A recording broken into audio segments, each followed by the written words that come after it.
بسم الله الرحمن الرحيم. الحمد لله الذي خلق السماوات والأرض وجعل الظلمات والنور ثم الذين كفروا بربهم يعدلون. هو الذي خلقكم من طين ثم قضى أجلا وأجل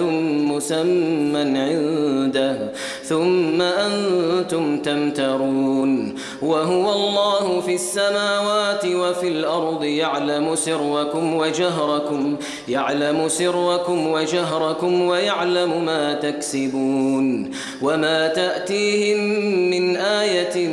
من آيات ربهم إلا كانوا عنها معرضين. فقد كذبوا بالحق لما جاءهم فسوف يأتيهم أنباء ما كانوا به يستهزئون. ألم يروا كم أهلكنا من قبلهم من قرن مكناهم في الأرض ما لم نمكن لكم وأرسلنا السماء عليهم مدرارا وجعلنا الأنهار تجري من تحتهم فأهلكناهم بذنوبهم وأنشأنا من بعدهم قرنا آخرين. ولو نزلنا عليك كتابا في قرطاس فلمسوه بأيديهم لقال الذين كفروا إن هذا إلا سحر مبين. وقالوا لولا أنزل عليه ملك ولو أنزلنا ملكا لقضي الأمر ثم لا ينظرون. ولو جعلناه ملكا لجعلناه رجلا وللبسنا عليهم ما يلبسون. ولقد استهزئ برسل من قبلك فحاق بالذين سخروا منهم ما كانوا به يستهزئون. قل سيروا في الأرض ثم انظروا كيف كان عاقبة المكذبين. قل لمن ما في السماوات والأرض قل لله كتب على نفسه الرحمة ليجمعنكم إلى يوم القيامة لا ريب فيه الذين خسروا أنفسهم فهم لا يؤمنون. وله ما سكن في الليل والنهار وهو السميع العليم. قل أغير الله أتخذ وليا فاطر السماوات والأرض وهو يطعم ولا يطعم. قل إني أمرت أن أكون أول من أسلم ولا تكونن من المشركين. قل إني أخاف إن عصيت ربي عذاب يوم عظيم. من يصرف عنه يومئذ فقد رحمه وذلك الفوز المبين. وإن يمسسك الله بضر فلا كاشف له إلا هو وإن يمسسك بخير فهو على كل شيء قدير. وهو القاهر فوق عباده وهو الحكيم الخبير. قل أي شيء أكبر شهادة قل الله شهيد بيني وبينكم وأوحي إلي هذا القرآن لأنذركم به ومن بلغ. أئنكم لتشهدون أن مع الله آلهة أخرى قل لا أشهد. قل إنما هو إله واحد وإنني بريء مما تشركون. الذين آتيناهم الكتاب يعرفونه كما يعرفون أبناءهم الذين خسروا أنفسهم فهم لا يؤمنون. ومن أظلم ممن افترى على الله كذبا أو كذب بآياته إنه لا يفلح الظالمون. ويوم نحشرهم جميعا ثم نقول للذين أشركوا أين شركاؤكم الذين كنتم تزعمون ثم لم تكن فتنتهم إلا أن قالوا والله ربنا ما كنا مشركين انظر كيف كذبوا على أنفسهم وضل عنهم ما كانوا يفترون ومنهم من يستمع إليك وجعلنا على قلوبهم أكنة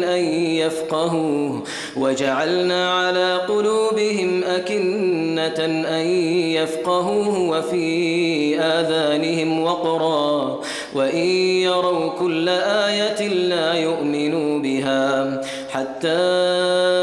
إذا جاءوك يجادلونك يقول الذين كفروا إن هذا إلا أساطير الأولين وهم ينهون عنه وينأون عنه وإن يهلكون إلا أنفسهم وما يشعرون ولو ترى إذ وقفوا على النار فقالوا يا ليتنا نرد ولا نكذب بآيات ربنا ونكون من المؤمنين بل بدا لهم ما كانوا يخفون من قبل ولو ردوا لعادوا لما نهوا عنه وإنهم لكاذبون وقالوا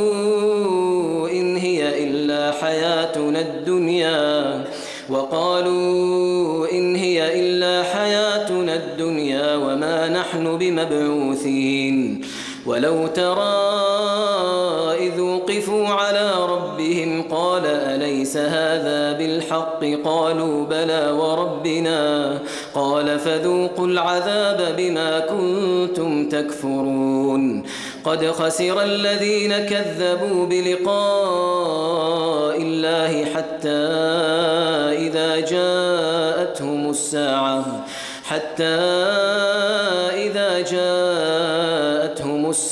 بغتة قالوا يا حسرتنا على ما فرطنا فيها وهم يحملون أوزارهم على ظهورهم ألا ساء ما يزرون وما الحياة الدنيا إلا لعب وله وللدار الآخرة خير للذين يتقون أفلا تعقلون قد نعلم إنه ليحزنك الذي يقولون فإنهم لا يكذبونك ولكن الظالمين بآيات الله يجحدون ولقد كذبت رسل من قبلك فصبروا على ما كذبوا وأوذوا حتى أتاهم نصرنا ولا مبدل لكلمات الله ولقد جاءك من نبأ المرسلين وإن كان كبر عليك إعراضهم فإن استطعت أن تبتغي نفقا في الأرض أو سلما في السماء فتأتيهم بآية ولو شاء الله لجمعهم على الهدى فلا تكونن من الجاهلين إنما يستجيب الذين يسمعون والموتى يبعثهم الله ثم إليه يرجعون وقالوا لولا نزل عليه آية من ربه قل إن الله قادر على أن ينزل آية ولكن أكثرهم لا يعلمون وما من دابة في الأرض ولا طائر يطير بجناحيه ولا طائر يطير بجناحيه إلا أمم أمثالكم ما فرطنا في الكتاب من شيء ثم إلى ربهم يحشرون والذين كذبوا بآياتنا صم وبكم في الظلمات من يشاء الله يضلله ومن يشاء يجعله على صراط مستقيم قل أرأيتكم إن أتاكم عذاب الله أو أتتكم الساعة أغير الله تدعون إن كنتم صادقين بل إياه تدعون فيكشف ما تدعون إليه إن شاء وتنسون ما تشركون ولقد أرسلنا إلى أمم من قبلك فأخذناهم بالبأساء والضراء لعلهم يتضرعون فلولا إذ جاءهم بأسنا تضرعوا ولكن قست قلوبهم وزين لهم الشيطان ما كانوا يعملون فلما نسوا ما ذكروا به فتحنا عليهم أبواب كل شيء حتى إذا فرحوا بما أوتوا أخذناهم بغتة فإذا هم مبلسون فقطع دابر القوم الذين ظلموا والحمد لله رب العالمين قل أرأيتم إن أخذ الله سمعكم وأبصاركم وختم على قلوبكم من إله غير الله يأتيكم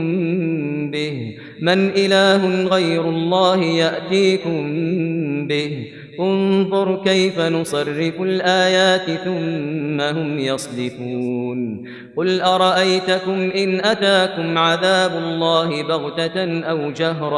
بغتة أو جهرة هل يهلك إلا القوم الظالمون وما نرسل المرسلين إلا مبشرين ومنذرين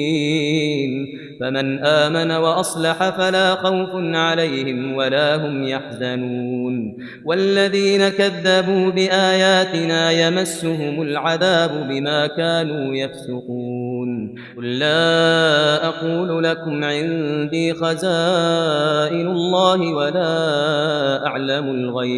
ولا أعلم الغيب ولا أقول لكم إني ملك إن أتبع إلا ما يوحى إلي قل هل يستوي الأعمى والبصير أفلا تتفكرون وأنذر به الذين يخافون أن يحشروا إلى ربهم ليس لهم من دونه ولي ولا شفيع لعلهم يتقون ولا تطرد الذين يدعون ربهم بالغداة والعشي يريدون وجهه ما عليك من حسابهم من شيء وما من حسابك عليهم من شيء فتطردهم فتكون من الظالمين وكذلك فتنا بعضهم ببعض ليقولوا أهؤلاء من الله عليهم من بيننا أليس الله بأعلم بالشاكرين وإذا جاءك الذين يؤمنون بآياتنا فقل سلام عليكم كتب ربكم على نفسه الرحمة أنه من عمل منكم سوءا بجهالة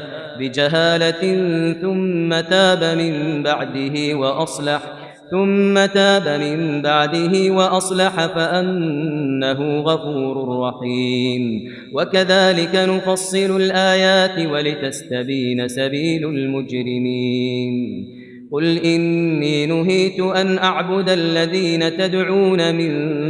دون الله قل لا أتبع أهواءكم قد ضللت إذا وما أنا من المهتدين قل إني على بينة من ربي وكذبتم به، ما عندي ما تستعجلون به، إن الحكم إلا لله يقص الحق وهو خير الفاصلين. قل لو أن عندي ما تستعجلون به لقضي الأمر بيني وبينكم والله أعلم بالظالمين. وعنده مفاتح الغيب لا يعلمها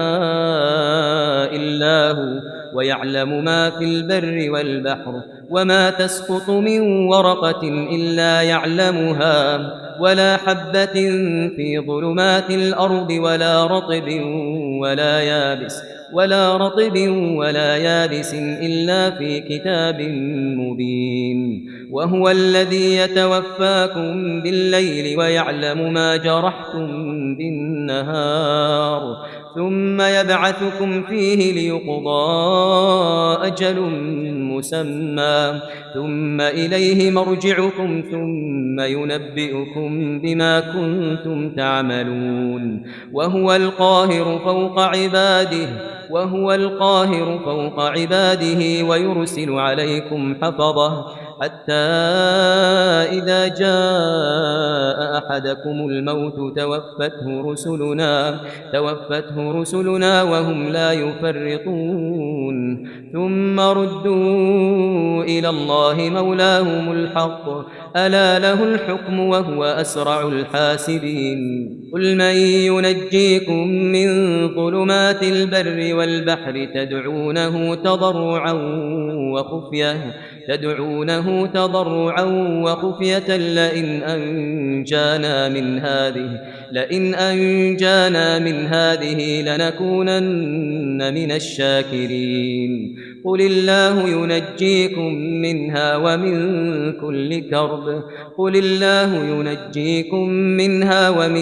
كل كرب ثم أنتم تشركون. قل هو القادر على أن يبعث عليكم عذابا من فوقكم أو من تحت أرجلكم أو يلبسكم شيعا ويذيق بعضكم بأس بعض، انظر كيف نصرف الآيات لعلهم يفقهون. وكذب به قومك وهو الحق، قل لست عليكم بوكيل، لكل نبأ مستقر وسوف تعلمون. وإذا رأيت الذين يخوضون في آياتنا فأعرض عنهم حتى يخوضوا في حديث غيره، وإما ينسينك الشيطان فلا تقعد بعد الذكرى مع القوم الظالمين. وما على الذين يتقون من حسابهم من شيء ولكن ذكرى لعلهم يتقون. وذر الذين اتخذوا دينهم لعبا ولهوا وغرتهم الحياة الدنيا، وذكر به أن تبسل نفس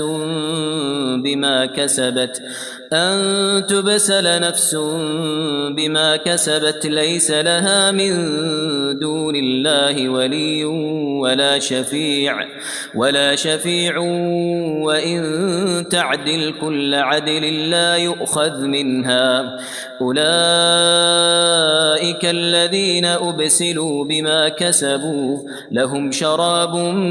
من حميم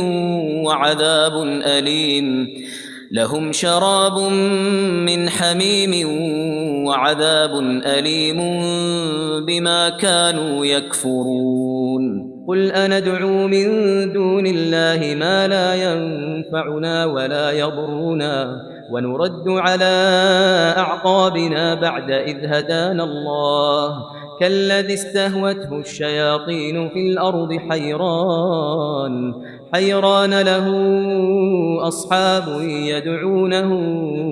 إلى الهدى ائتنا، قل إن هدى الله هو الهدى وأمرنا لنسلم لرب العالمين، وأن أقيموا الصلاة واتقوه وهو الذي إليه تحشرون وهو الذي خلق السماوات والأرض بالحق ويوم يقول كن فيكون قوله الحق وله الملك يوم ينفخ في الصور عالم الغيب والشهادة وهو الحكيم الخبير وإذ قال إبراهيم لأبيه آزر أتتخذ أصناما آلهة إني أراك وقومك في ضلال مبين وكذلك نري إبراهيم ملكوت السماوات والأرض وليكون من الموقنين فلما جن عليه الليل رأى كوكبا قال هذا ربي فلما أفل قال لا أحب الآفلين فلما رأى القمر بازغا قال هذا ربي فلما أفل قال لئن لم يهدني ربي لأكونن من القوم الضالين فلما رأى الشمس بازغة قال هذا ربي هذا أكبر فلما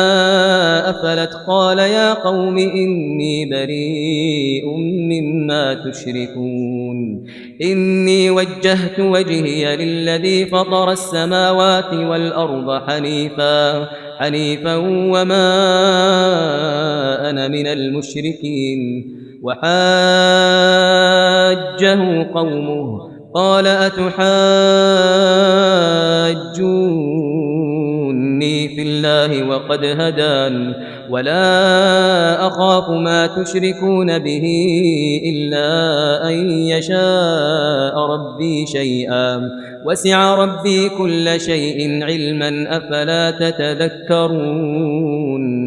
وكيف أخاف ما أشركتم ولا تخافون أنكم أشركتم بالله ما لم ينزل به عليكم سلطانا فأي الفريقين أحق بالأمن إن كنتم تعلمون الذين آمنوا ولم يلبسوا إيمانهم بظلم أولئك لهم الأمن وهم مهتدون وتلك حجتنا آتيناها إبراهيم على قومه نرفع درجات من نشاء إن ربك حكيم عليم ووهبنا له إسحاق ويعقوب كلا هدينا ونوحا هدينا من قبل ومن ذريته داود وسليمان وأيوب ويوسف وموسى وهارون وكذلك نجزي المحسنين وزكريا ويحيى وعيسى وإلياس كل من الصالحين وإسماعيل واليسع ويونس ولوطا وكلا فضلنا على العالمين ومن آبائهم وذرياتهم وإخوانهم واجتبيناهم وهديناهم إلى صراط مستقيم ذلك هدى الله يهدي به من يشاء من عباده ولو أشركوا لحبط عنهم ما كانوا يعملون أولئك الذين آتيناهم الكتاب والحكم والنبوة فإن يكفر بها هؤلاء فقد وكلنا بها قوما ليسوا بها بكافرين أولئك الذين هدى الله فبهداه مقتده قل لا أسألكم عليه أجرا إن هو إلا ذكرى للعالمين وما قدروا الله حق قدره إذ قالوا ما أنزل الله على بشر من شيء. قل من أنزل الكتاب الذي جاء به موسى نورا وهدى للناس تجعلونه قراطيس تبدونها وتخفون كثيرا وعلمتم ما لم تعلموا أنتم ولا آباؤكم قل الله ثم ذرهم في خوضهم يلعبون. وهذا كتاب أنزلناه مبارك مصدق الذي بين يديه ولتنذر أم القرى ومن حولها والذين يؤمنون بالآخرة يؤمنون به وهم على صلاتهم يحافظون. ومن أظلم ممن افترى على الله كذبا أو قال أوحي إلي ولم يوح إليه شيء ومن قال سأنزل مثل ما أنزل الله. ولو ترى إذ الظالمون في غمرات الموت والملائكة باسطوا أيديهم أخرجوا أنفسكم اليوم تجزون عذاب الهون بما كنتم تقولون على الله غير الحق وكنتم عن آياته تستكبرون. ولقد جئتمونا فرادا كما خلقناكم أول مرة وتركتم ما خولناكم وراء ظهوركم وما نرى معكم شفعاءكم الذين زعمتم أنهم فيكم شركاء لقد تقطع بينكم وضل عنكم ما كنتم تزعمون. إن الله فالق الحب والنوى يخرج الحي من الميت ومخرج الميت من الحي ذلكم الله فأنى تؤفكون. فالق الإصباح وجعل الليل سكنا والشمس والقمر حسبانا ذلك تقدير العزيز العليم. وهو الذي جعل لكم النجوم لتهتدوا بها في ظلمات البر والبحر قد فصلنا الآيات لقوم يعلمون. وهو الذي أنشأكم من نفس واحدة فمستقر ومستودع قد فصلنا الآيات لقوم يفقهون. وهو الذي أنزل من السماء ماء فأخرجنا به نبات كل شيء فأخرجنا منه خضرا نخرج منه حبا متراكبا ومن النخل من طلعها قنوان دانية وجنات من أعناب والزيتون والرمان مشتبها وغير متشابه انظروا إلى ثمره إذا أثمر وينعه إن في ذلكم لآيات لقوم يؤمنون. وجعلوا لله شركاء الجن وخلقهم وخرقوا له بنين وبنات بغير علم سبحانه وتعالى عما يصفون. بديع السماوات والأرض أنى يكون له ولد ولم تكن له صاحبة وخلق كل شيء وهو بكل شيء عليم. ذلكم الله ربكم لا إله إلا هو خالق كل شيء فاعبدوه وهو على كل شيء وكيل. لا تدركه الأبصار وهو يدرك الأبصار وهو اللطيف الخبير. قد جاءكم بصائر من ربكم فمن أبصر فلنفسه ومن عمي فعليها وما أنا عليكم بحفيظ وكذلك نصرف الآيات وليقولوا درست ولنبينه لقوم يعلمون اتبع ما أوحي إليك من ربك لا إله إلا هو وأعرض عن المشركين ولو شاء الله ما أشركوا وما جعلناك عليهم حفيظا وما أنت عليهم بوكيل ولا تسبوا الذين يدعون من دون الله فيسبوا الله عدوا بغير علم كذلك زينا لكل أمة عملهم ثم إلى ربهم مرجعهم فينبئهم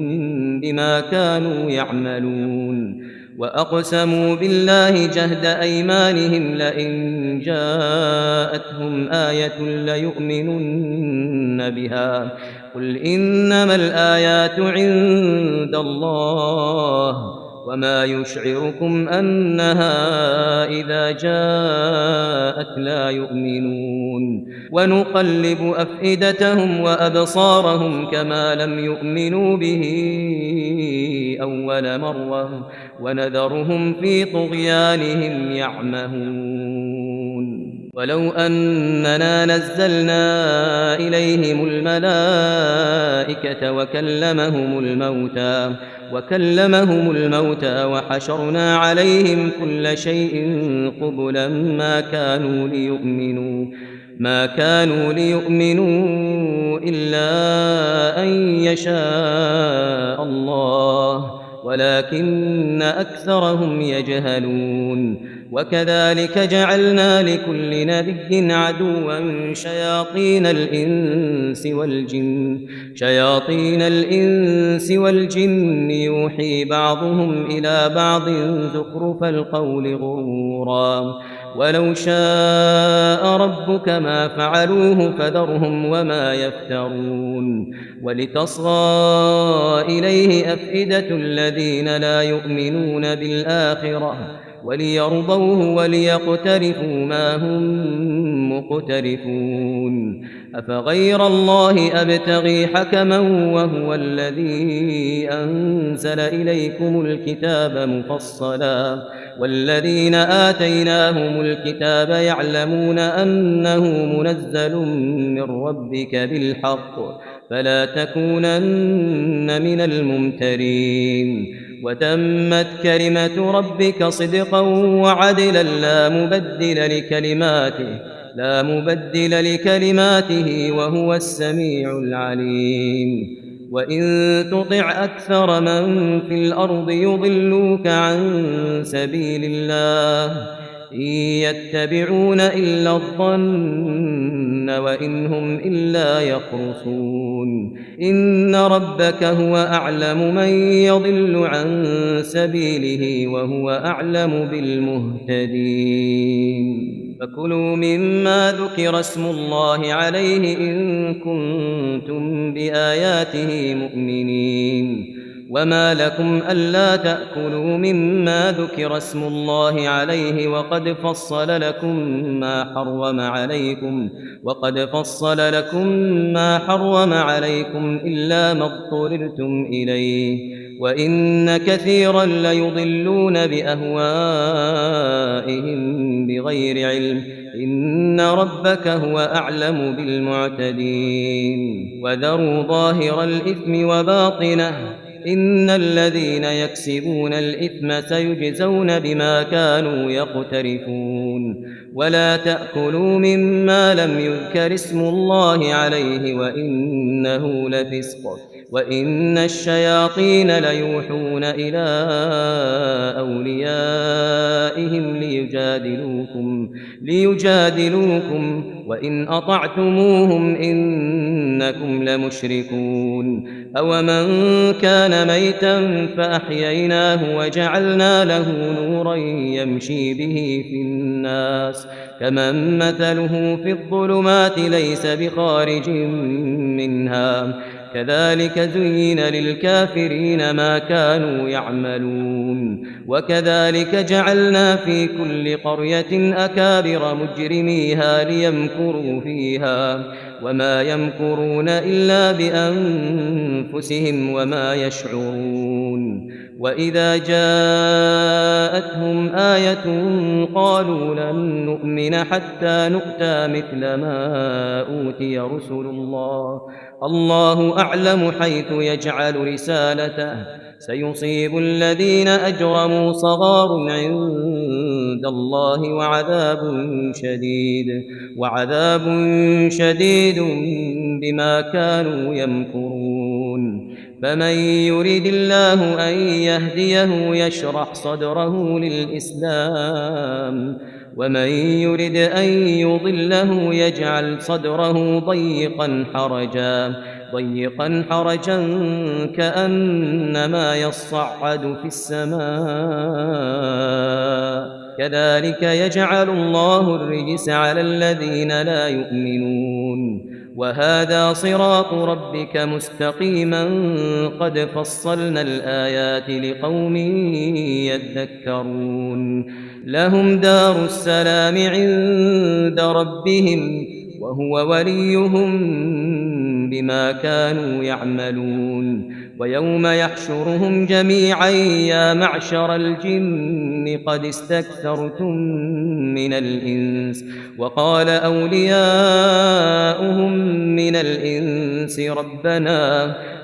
استمتع بعضنا ببعض وبلغنا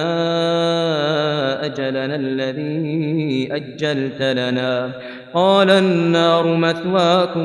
قال النار مثواكم خالدين فيها إلا ما شاء الله إن ربك حكيم عليم وكذلك نولي بعض الظالمين بعضا بما كانوا يكسبون يا معشر الجن والإنس ألم يأتكم رسل منكم يقصون عليكم آياتي وينذرونكم لقاء يومكم هذا قالوا شهدنا على أنفسنا وغرتهم الحياة الدنيا وشهدوا على أنفسهم أنهم كانوا كافرين ذلك أن لم يكن ربك مهلك القرى بظلم وأهلها غافلون ولكل درجات مما عملوا وما ربك بغافل عما يعملون وربك الغني ذو الرحمة إن يشأ يذهبكم ويستخلف من بعدكم ما يشاء كما أنشأكم من ذرية قوم آخرين إنما توعدون لآت وما أنتم بمعجزين قل يا قوم اعملوا على مكانتكم إني عامل فسوف تعلمون من تكون له عاقبة الدار إنه لا يفلح الظالمون وجعلوا لله مما ذرأ من الحرث والأنعام نصيبا فقالوا هذا لله بزعمهم وهذا لشركائنا فما كان لشركائهم فلا يصل إلى الله وما كان لله فهو يصل إلى شركائهم ساء ما يحكمون وكذلك زين لكثير من المشركين قتل أولادهم قتل أولادهم شركاؤهم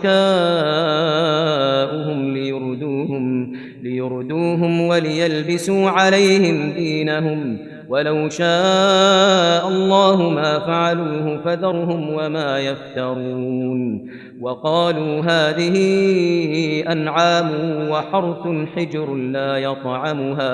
لا يطعمها إلا من نشاء بزعمهم وأنعام حرمت ظهورها وأنعام لا يذكرون اسم الله عليها افتراء عليه سيجزيهم بما كانوا يفترون وقالوا ما في بطون هذه الأنعام خالصة لذكورنا ومحرم على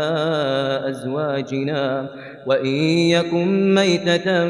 فهم فيه شركاء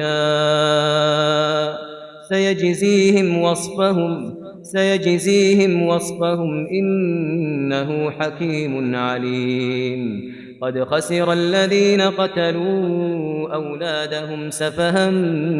بغير علم وحرموا ما رزقهم الله افتراء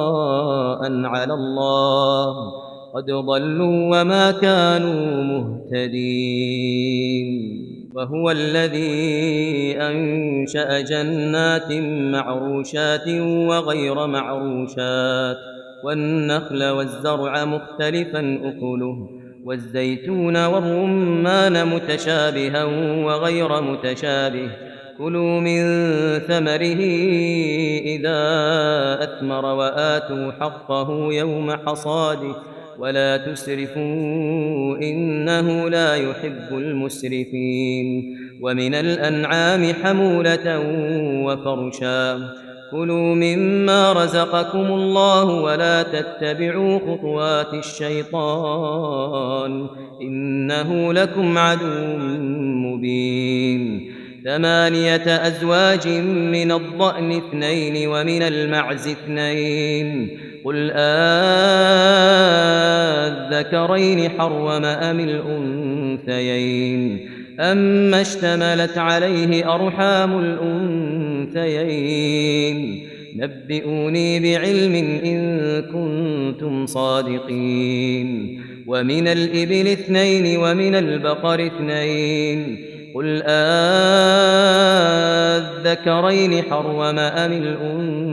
الأنثيين أما اشتملت عليه أرحام الأنثيين أم كنتم شهداء إذ وصاكم الله بهذا فمن أظلم ممن افترى على الله كذبا ليضل الناس بغير علم إن الله لا يهدي القوم الظالمين قل لا أجد فيما أوحي إلي محرما على طاعم يطعمه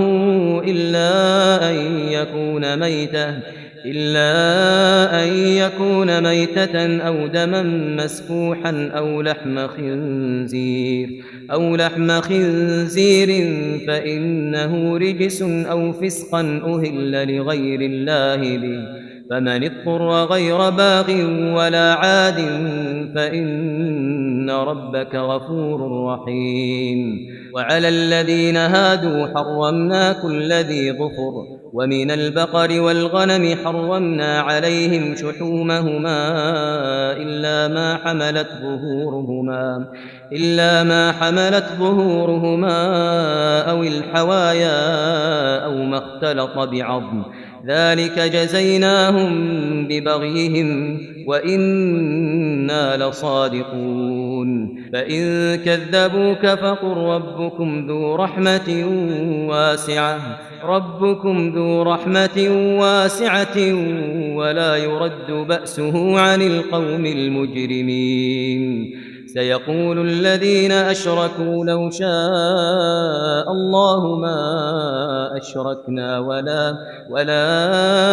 آباؤنا ولا حرمنا من شيء كذلك كذب الذين من قبلهم كذلك كذب الذين من قبلهم حتى ذاقوا بأسنا قل هل عندكم من علم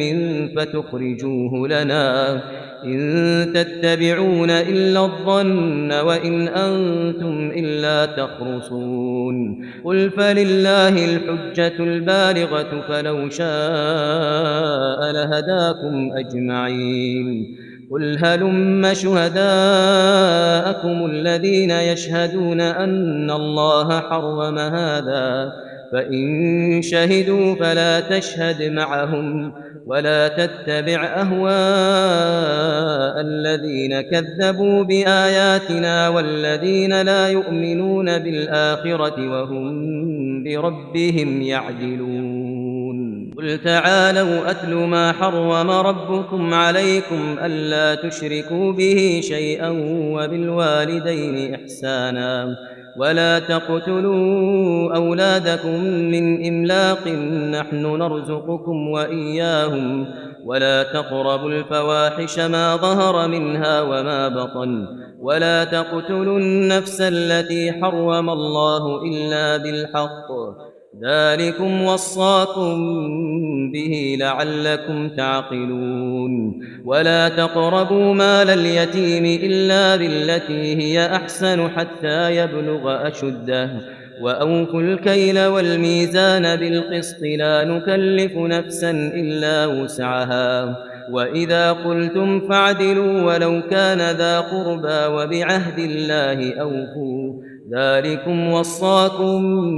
به لعلكم تذكرون وأن هذا صراطي مستقيما فاتبعوه ولا تتبعوا السبل فتفرق بكم عن سبيله ذلكم وصاكم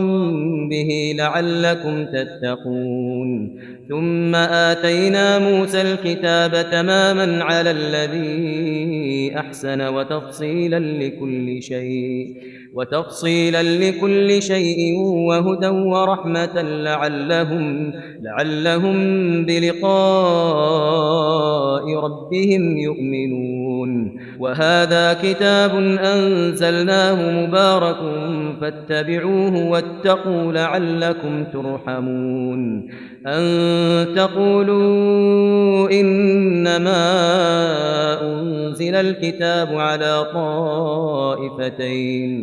أنزل الكتاب على طائفتين من قبلنا وإن كنا عن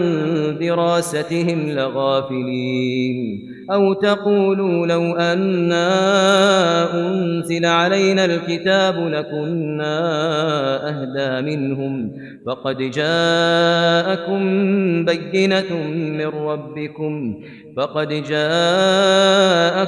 بينة من ربكم وهدى ورحمة فمن أظلم ممن كذب بآيات الله وصدف عنها سنجزي الذين يصدفون عن آياتنا سوء العذاب بما كانوا يصدفون هل ينظرون إلا أن تأتيهم الملائكة أو يأتي ربك أو يأتي بعض آيات ربك يوم يأتي بعض آيات ربك لا ينفع نفسا إيمانها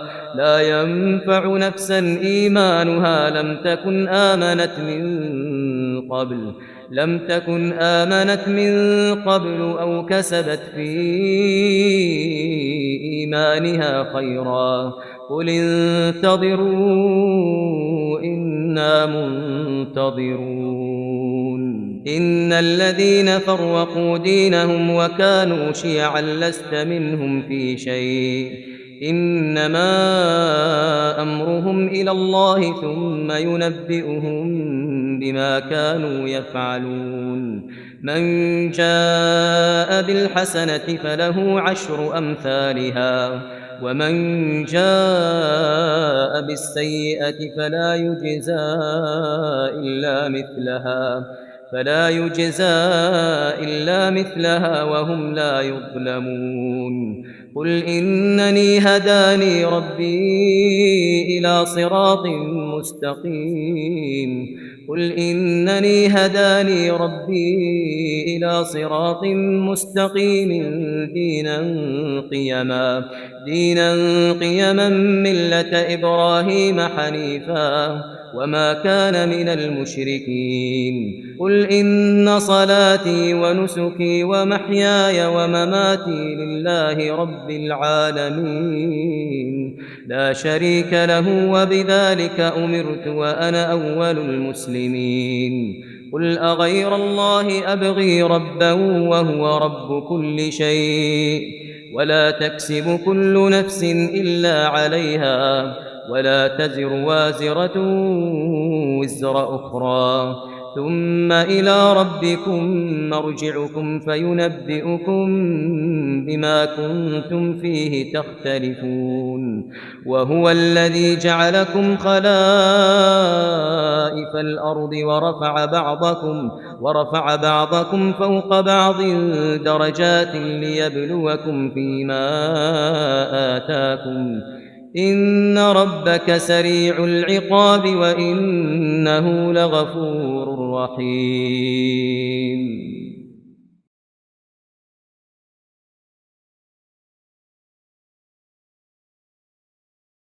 بسم الله الرحمن الرحيم سورة أنزلناها وفرضناها وأنزلنا فيها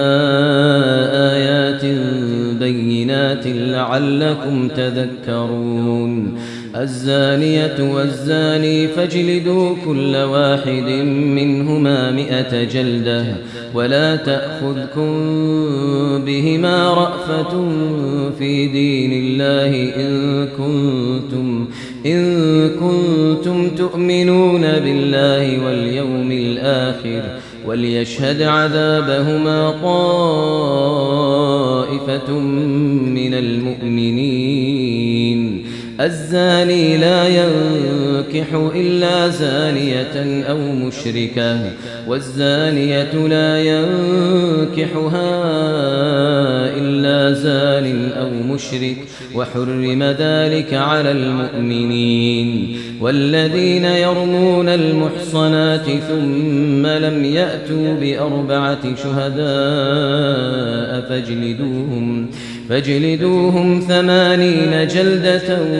ولا تقبلوا لهم شهادة أبدا وأولئك هم الفاسقون إلا الذين تابوا من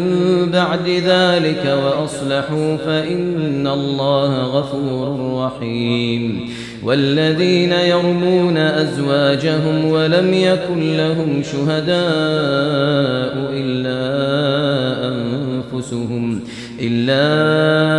أنفسهم فشهادة أحدهم 4 شهادات بالله إنه لمن الصادقين والخامسة أن لعنة الله عليه إن كان من الكاذبين ويدرأ عنها العذاب أن تشهد 4 شهادات بالله إنه لمن الكاذبين والخامسة أن غضب الله عليها إن كان من الصادقين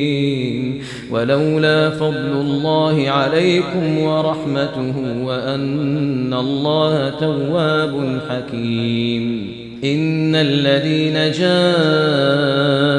بالإفك عصبة منكم لا تحسبوه شرا لكم بل هو خير لكم لكل امرئ منهم ما اكتسب من الإثم والذي تولى كبره منهم له عذاب عظيم لولا إذ سمعتموه ظن المؤمنون ظن المؤمنون والمؤمنات بأنفسهم خيرا وقالوا هذا إفك مبين لولا جاءوا عليه بأربعة شهداء فإذ لم يأتوا بالشهداء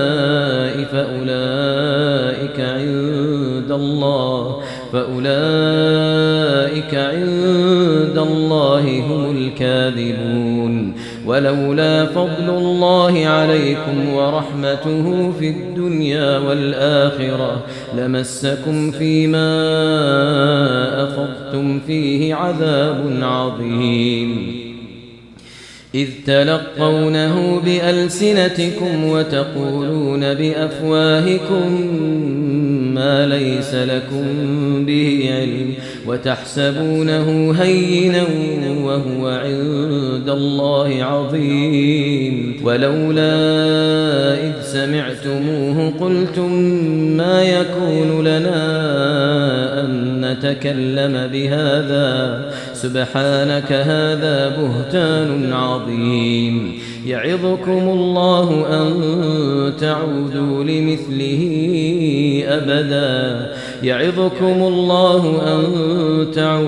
لمثله أبدا إن كنتم مؤمنين ويبين الله لكم الآيات والله عليم حكيم إن الذين يحبون أن تشيع الفاحشة في الذين آمنوا لهم عذاب أليم في الدنيا والآخرة والله يعلم وأنتم لا تعلمون إن الذين يحبون أن تشيع الفاحشة في الذين آمنوا لهم عذاب أليم في الدنيا والآخرة والله يعلم وأنتم لا تعلمون ولولا فضل الله عليكم ورحمته وأن الله رؤوف رحيم يا أيها الذين آمنوا لا تتبعوا خطوات الشيطان ومن يتبع خطوات الشيطان فإنه يأمر بالفحشاء والمنكر ولولا فضل الله عليكم ورحمته ما زكى منكم من أحد أبدا ولكن الله يزكي من يشاء والله سميع عليم ولا يأت لأولو الفضل منكم والسعة أن يؤتوا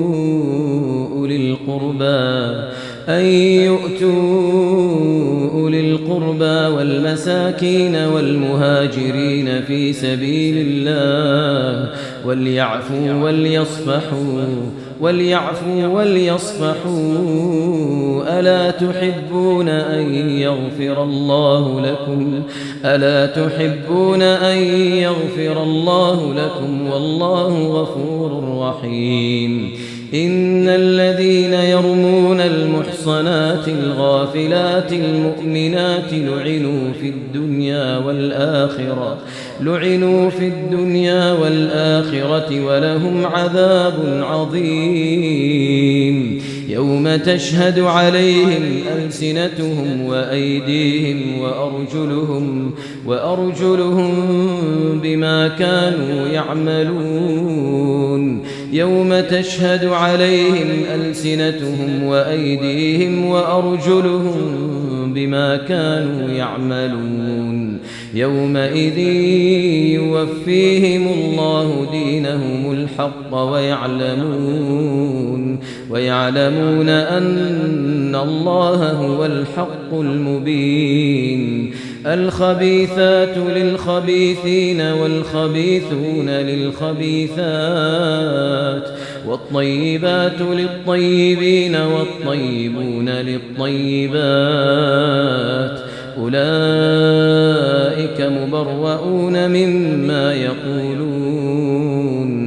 أولئك مبرؤون مما يقولون لهم مغفرة ورزق كريم يا أيها الذين آمنوا لا تدخلوا بيوتا غير بيوتكم حتى تستأنسوا وتسلموا على أهلها ذلكم خير لكم لعلكم تذكرون فإن لم تجدوا فيها أحدا فلا تدخلوها حتى يؤذن لكم وإن قيل لكم ارجعوا فارجعوا هو أزكى لكم والله بما تعملون عليم ليس عليكم جناح أن تدخلوا بيوتا غير مسكونة فيها متاع لكم والله يعلم ما تبدون وما تكتمون قل للمؤمنين يغضوا من أبصارهم ويحفظوا فروجهم ذلك أزكى لهم إن الله خبير بما يصنعون وقل للمؤمنات يغضضن من أبصارهن ويحفظن فروجهن ولا يبدين زينتهن إلا ما ظهر منها وليضربن بخمرهن على جيوبهن ولا يبدين زينتهن إلا لبعولتهن أو آبائهن أو آباء بعولتهن أو أبنائهن أو أبناء بعولتهن أو إخوانهن أو بني إخوانهن أو بني أخواتهن أو نسائهن أو ما ملكت أيمانهن أو التابعين غير أولي الإربة من الرجال أو الطفل الذين لم يظهروا على عورات النساء ولا يضربن بأرجلهن ليعلم ما يخفين من زينتهن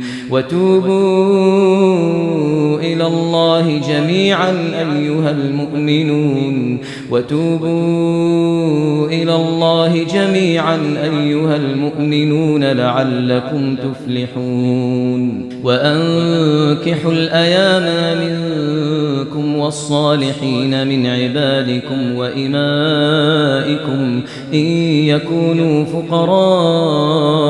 يغنهم الله من فضله والله واسع عليم وليستعفف الذين لا يجدون نكاحا حتى يغنيهم الله من فضله والذين يبتغون الكتاب مما ملكت أيمانكم فكاتبوهم إن علمتم فيهم خيرا وآتوهم مما لله الذي آتاكم ولا تكرهوا فتياتكم على البغاء إن أردنا تحصنا لتبتغوا عرض الحياة الدنيا ومن يكرهن فإن الله من بعد إكراههن غفور رحيم ولقد أنزلنا إليكم آيات مبينات ومثلا من الذين خلوا من قبلكم وموعظة للمتقين الله نور السماوات والأرض مثل نوره كمشكاة فيها المصباح في زجاجة الزجاجة كأنها كوكب دري يوقد من شجرة مباركة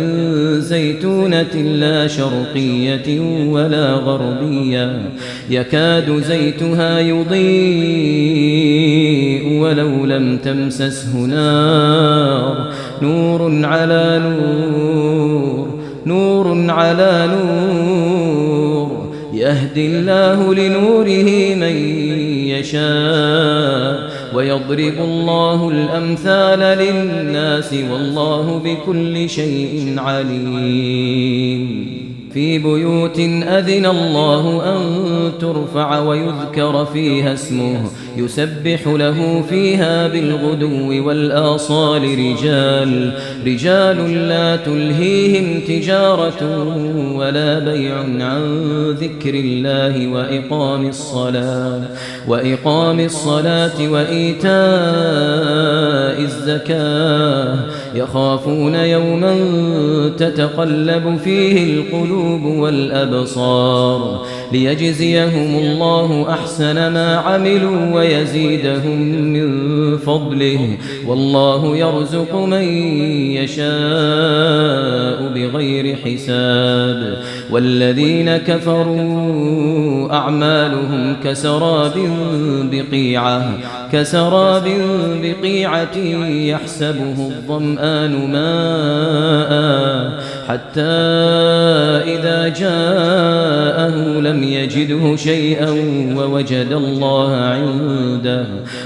الله عنده فوفاه حسابه والله سريع الحساب أو كظلمات في بحر اللج يغشاه موج من فوقه سحاب ظلمات بعضها فوق بعض إذا أخرج يده لم يكد يراها ومن لم يجعل الله له نورا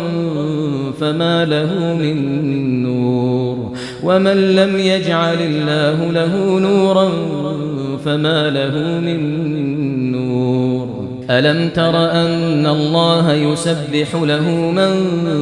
في السماوات والأرض والطير صافات كل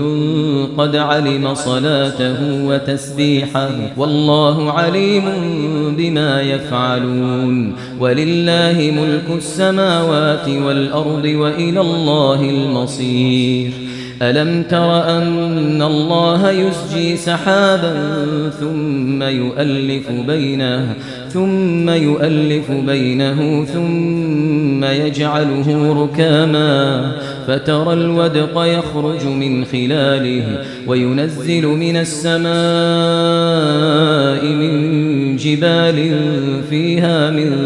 برد فيصيب به من يشاء ويصرفه عن من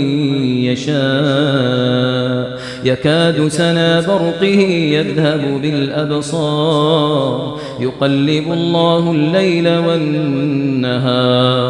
إن في ذلك لعبرة لأولي الأبصار والله خلق كل دابة من ماء فمنهم من يمشي على بطنه ومنهم من يمشي على رجلين ومنهم من يمشي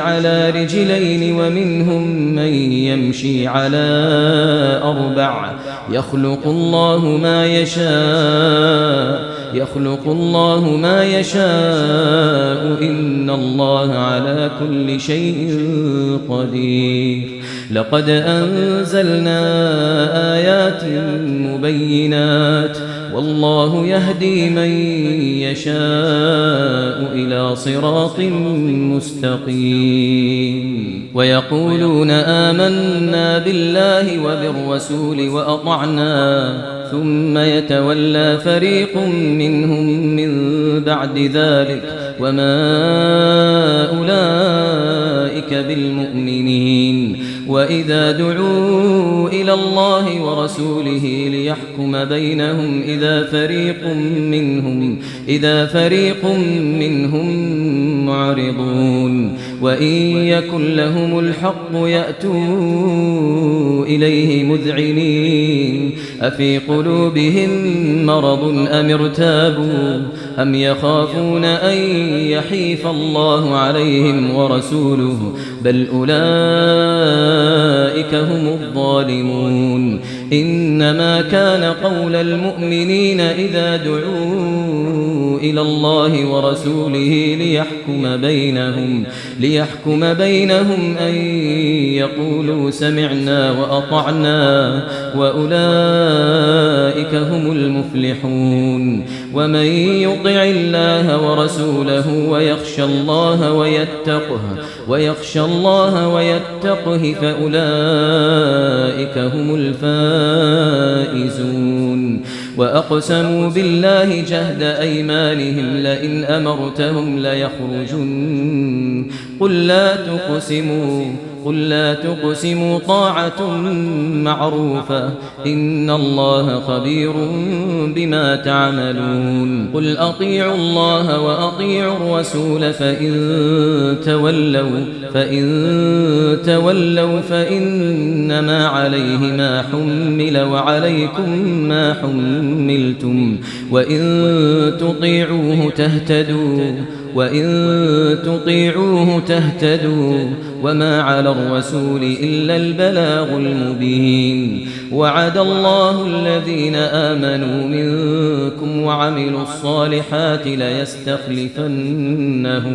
ليستخلفنهم في الأرض كما استخلف الذين من قبلهم وليمكنن لهم دينهم الذي ارتضى لهم وليبدلنهم من بعد خوفهم أمنا يعبدونني لا يشركون بي شيئا ومن كفر بعد ذلك فأولئك هم الفاسقون وأقيموا الصلاة وآتوا الزكاة وأطيعوا الرسول لعلكم ترحمون لا تحسبن الذين كفروا معجزين في الأرض ومأواهم النار ولبئس المصير يا أيها الذين آمنوا ليستأذنكم الذين ملكت أيمانكم والذين لم يبلغوا الحلم منكم 3 مرات من قبل صلاة الفجر وحين تضعون ثيابكم من الظهيرة ومن بعد صلاة العشاء 3 عورات لكم ليس عليكم ولا عليهم جناح بعدهن طوافون عليكم بعضكم على بعض كذلك يبين الله لكم الآيات والله عليم حكيم وإذا بلغ الأطفال منكم الحلم فليستأذنوا كما استأذن الذين من قبلهم كذلك يبين الله لكم آياته والله عليم حكيم والقواعد من النساء اللاتي لا يرجون نكاحا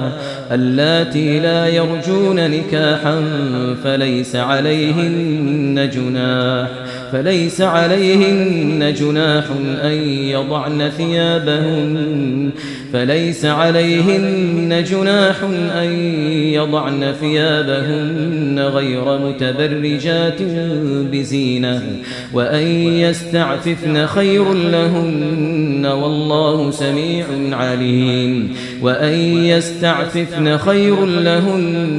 والله سميع عليم ليس على الأعمى حرج ولا على الأعرج حرج ولا على المريض حرج ولا على أنفسكم أن تأكلوا من بيوتكم أو بيوت آبائكم أو بيوت أمهاتكم أو بيوت إخوانكم أو بيوت أخواتكم أو بيوت أعمامكم أو بيوت عماتكم أو بيوت أخوالكم أو بيوت خالاتكم أو ما ملكتم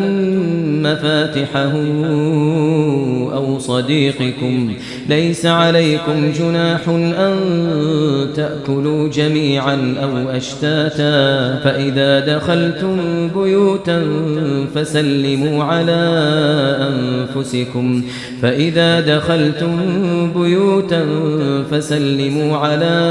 أنفسكم تحية من عند الله مباركة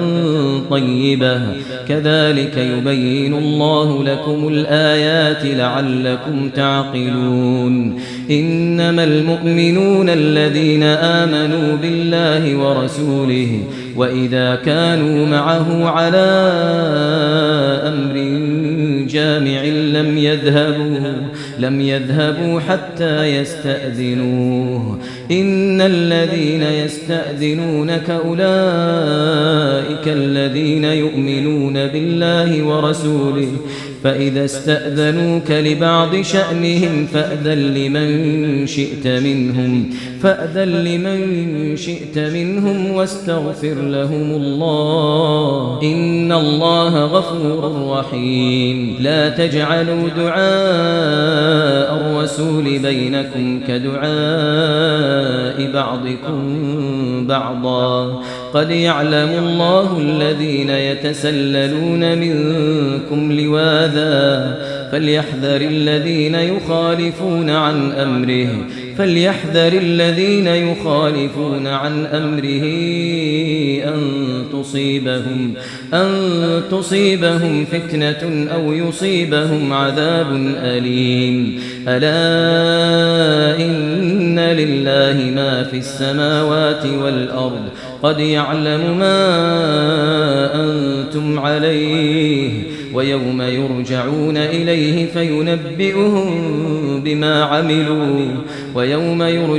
إليه فينبئهم بما عملوا والله بكل شيء عليم.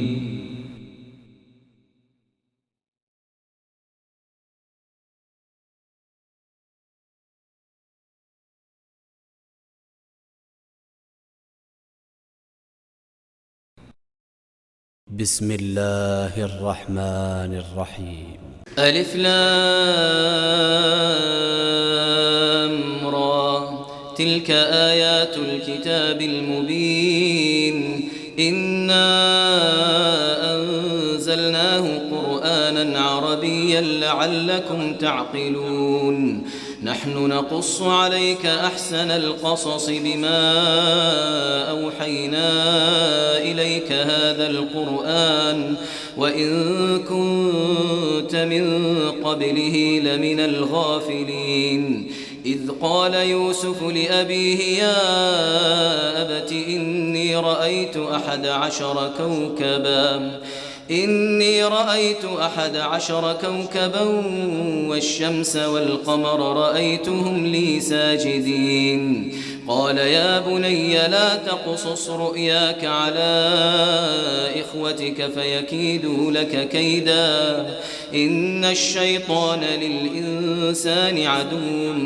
مبين وكذلك يجتبيك ربك ويعلمك من تأويل الأحاديث ويتم نعمته عليك وعلى آل يعقوب كما أتمها على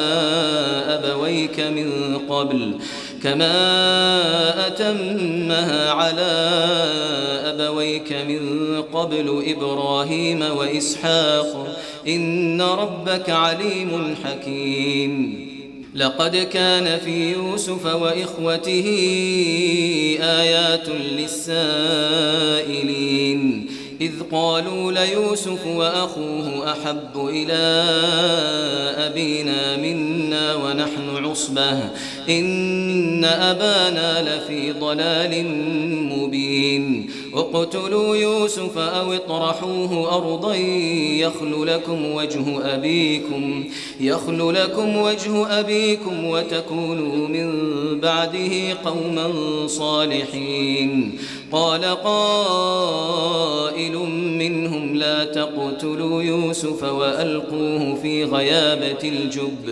وألقوه في غيابة الجب يلتقطه بعض السيارة إن كنتم فاعلين قالوا يا أبانا ما لك لا تأمنا على يوسف وإنا له لناصحون أرسله معنا غدا يرتع ويلعب وإنا له لحافظون قال إني ليحزنني أن تذهبوا به وأخاف أن يأكله الذئب وأنتم عنه غافلون قالوا لئن أكله الذئب ونحن عصبة إنا إذا لخاسرون فلما ذهبوا به وأجمعوا أن يجعلوه في غيابة الجب وأوحينا إليه لتنبئنهم بأمرهم هذا وهم لا يشعرون وجاءوا أباهم عشاء يبكون قالوا يا أبانا إنا ذهبنا نستبق وتركنا يوسف عند متاعنا فأكله الذئب وما أنت بمؤمن لنا ولو كنا صادقين وجاءوا على قميصه بدم كذب قال بل سولت لكم أنفسكم أمرا فصبر جميل والله المستعان على ما تصفون وجاءت سيارة فأرسلوا واردهم فأدلى دلوه قال يا بشرى هذا غلام وأسروه بضاعة والله عليم بما يعملون وشروه بثمن بخس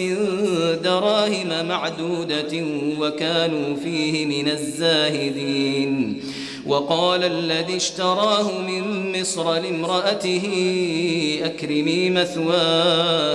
أكرمي مثواه عسى أن ينفعنا أو نتخذه ولدا وكذلك مكنا ليوسف في الأرض ولنعلمه من تأويل الأحاديث والله غالب على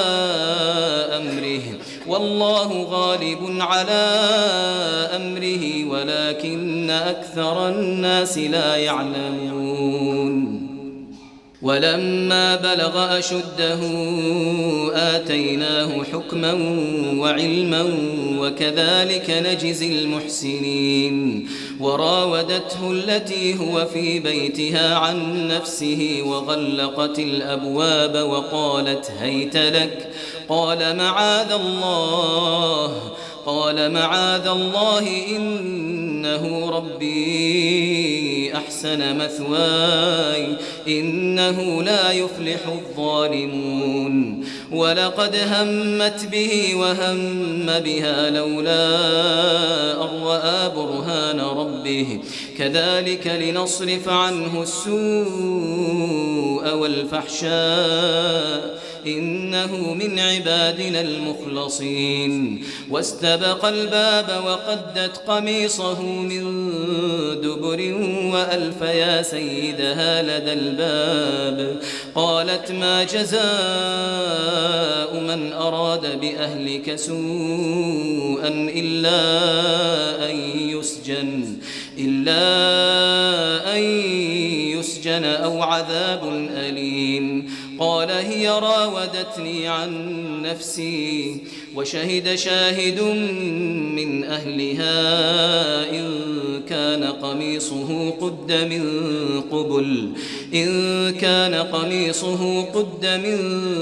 قبل فصدقت وهو من الكاذبين وإن كان قميصه قد من دبر فكذبت وهو من الصادقين فلما فلما رأى قميصه قد من دبر قال إنه من كيدكن إن كيدكن عظيم. يوسف أعرض عن هذا واستغفري لذنبك إنك كنت من الخاطئين. وقال نسوة في المدينة امرأة العزيز تراود فتاها عن نفسه قد شغفها حبا إنا لنراها في ضلال مبين. فلما سمعت بمكرهن أرسلت إليهن وأعتدت لهن متكئا وآتت كل واحدة منهن سكينا وقالت اخرج عليهن. فلما رأينه أكبرنه وقطعن أيديهن وقلن حاش لله ما هذا بشرا إن هذا إلا ملك كريم. قالت فذلكن الذي لمتنني فيه ولقد راودته عن نفسه فاستعصم ولئن لم يفعل ما آمره ليسجنن وليكون من الصاغرين. قال رب السجن أحب إلي مما يدعونني إليه وإلا تصرف عني كيدهن أصب إليهن وأكن من الجاهلين. فاستجاب له ربه فصرف عنه كيدهن إنه هو السميع العليم. ثم بدا لهم من بعد ما رأوا الآيات ليسجننه حتى حين. ودخل معه السجن فتيان قال أحدهما إني أراني أعصر خمرا وقال الآخر إني أراني أحمل فوق رأسي خبزا تأكل الطير منه نبئنا بتأويله إنا نراك من المحسنين. قال لا يأتيكما طعام ترزقانه إلا نبأتكما بتأويله قبل أن يأتيكما ذلكما مما علمني ربي إني تركت ملة قوم لا يؤمنون بالله وهم بالآخرة هم كافرون واتبعت ملة آبائي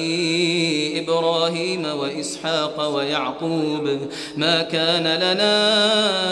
أن نشرك بالله من شيء ذلك من فضل الله علينا وعلى الناس ولكن أكثر الناس لا يشكرون. يا صاحبي السجن أأرباب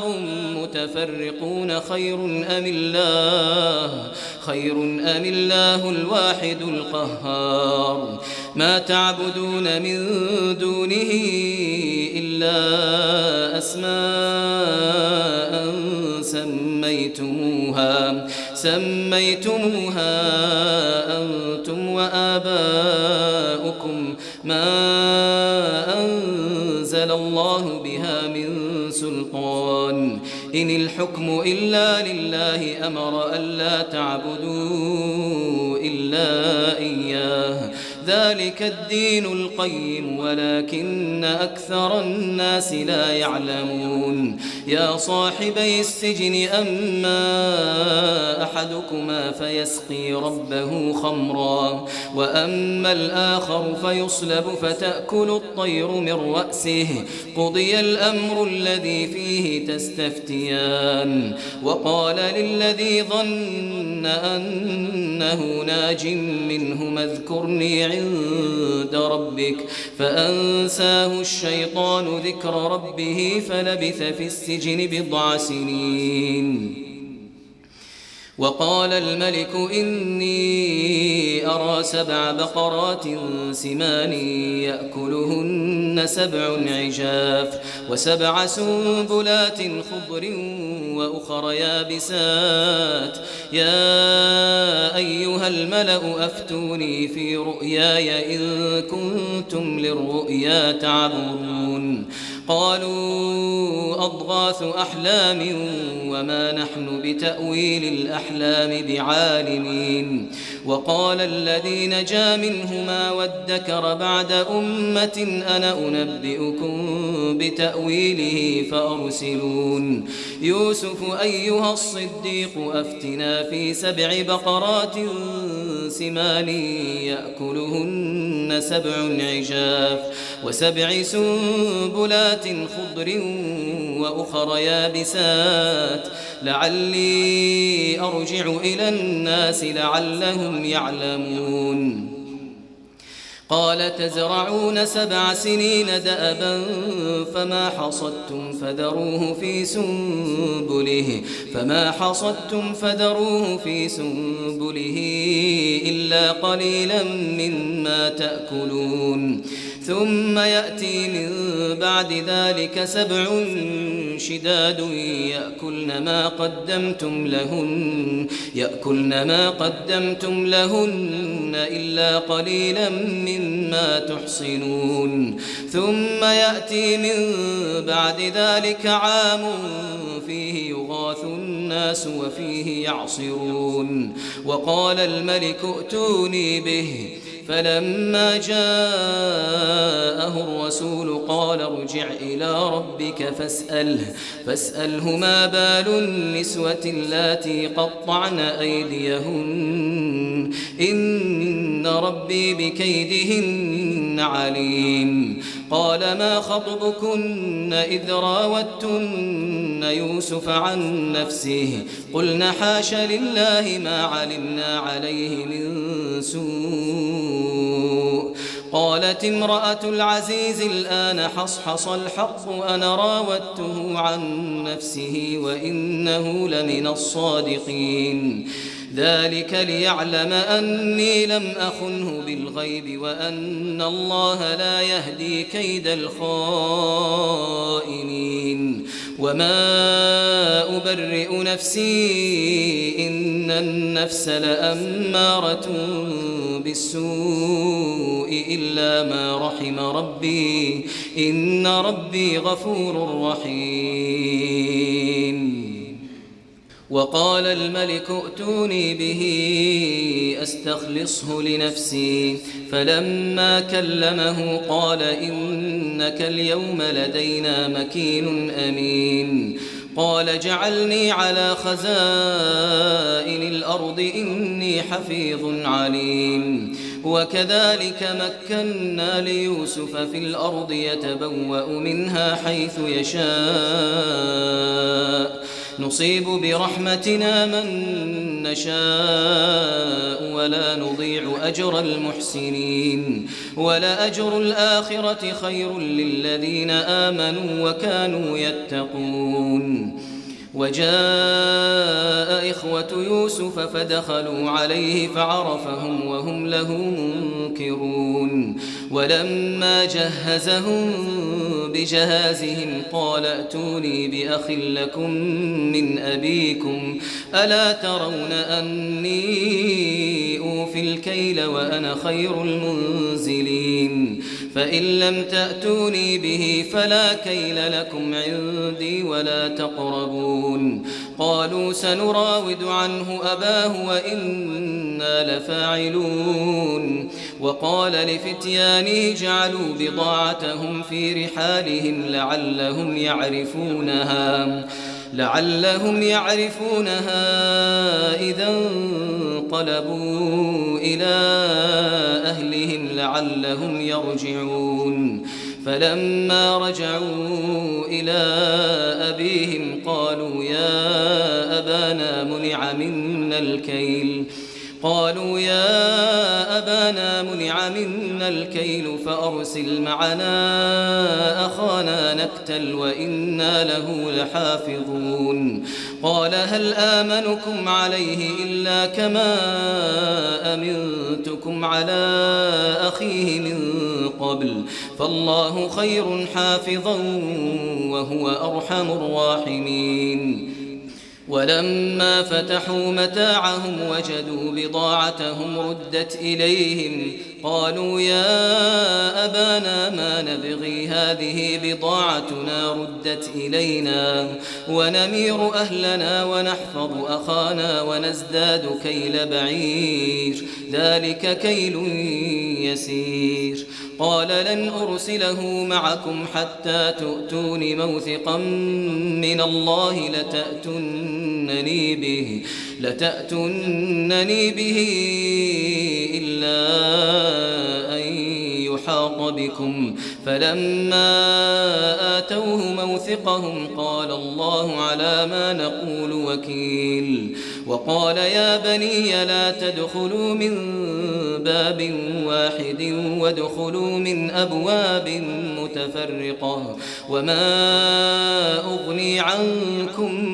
من الله من شيء إن الحكم إلا لله عليه توكلت وعليه فليتوكل المتوكلون ولما دخلوا من حيث أمرهم أبوهم ما كان يغني عنهم من الله من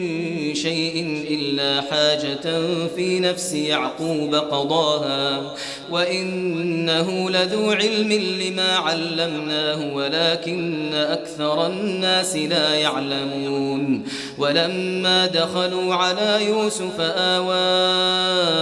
إليه أخاه قال إني أنا أخوك فلا تبتئس بما كانوا يعملون فلما جهزهم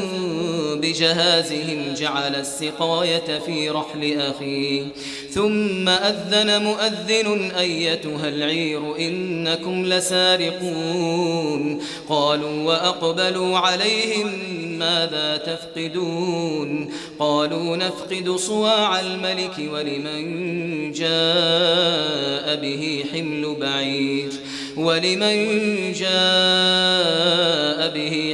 بعير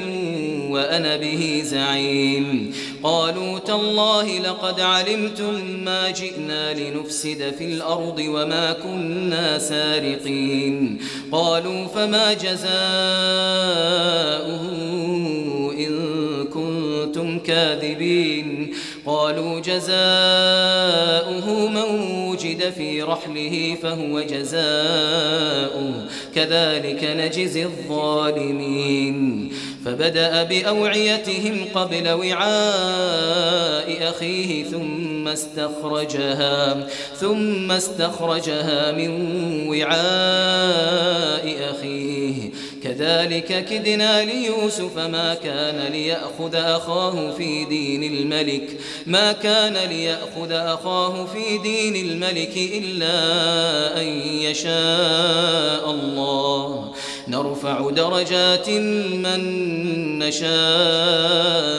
وفوق كل ذي علم عليم قالوا إن يسرق فقد سرق أخ له من قبل فأسرها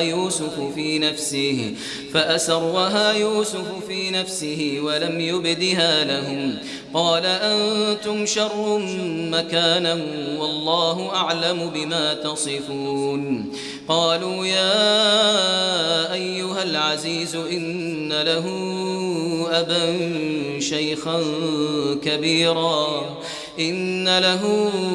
أبا شيخا كبيرا فخذ أحدنا مكانه إنا نراك من المحسنين قال معاذ الله أن نأخذ إلا من وجدنا متاعنا عنده إنا إذا لظالمون فلما استيئسوا منه خلصوا نجيا قال كبيرهم ألم تعلموا أن أباكم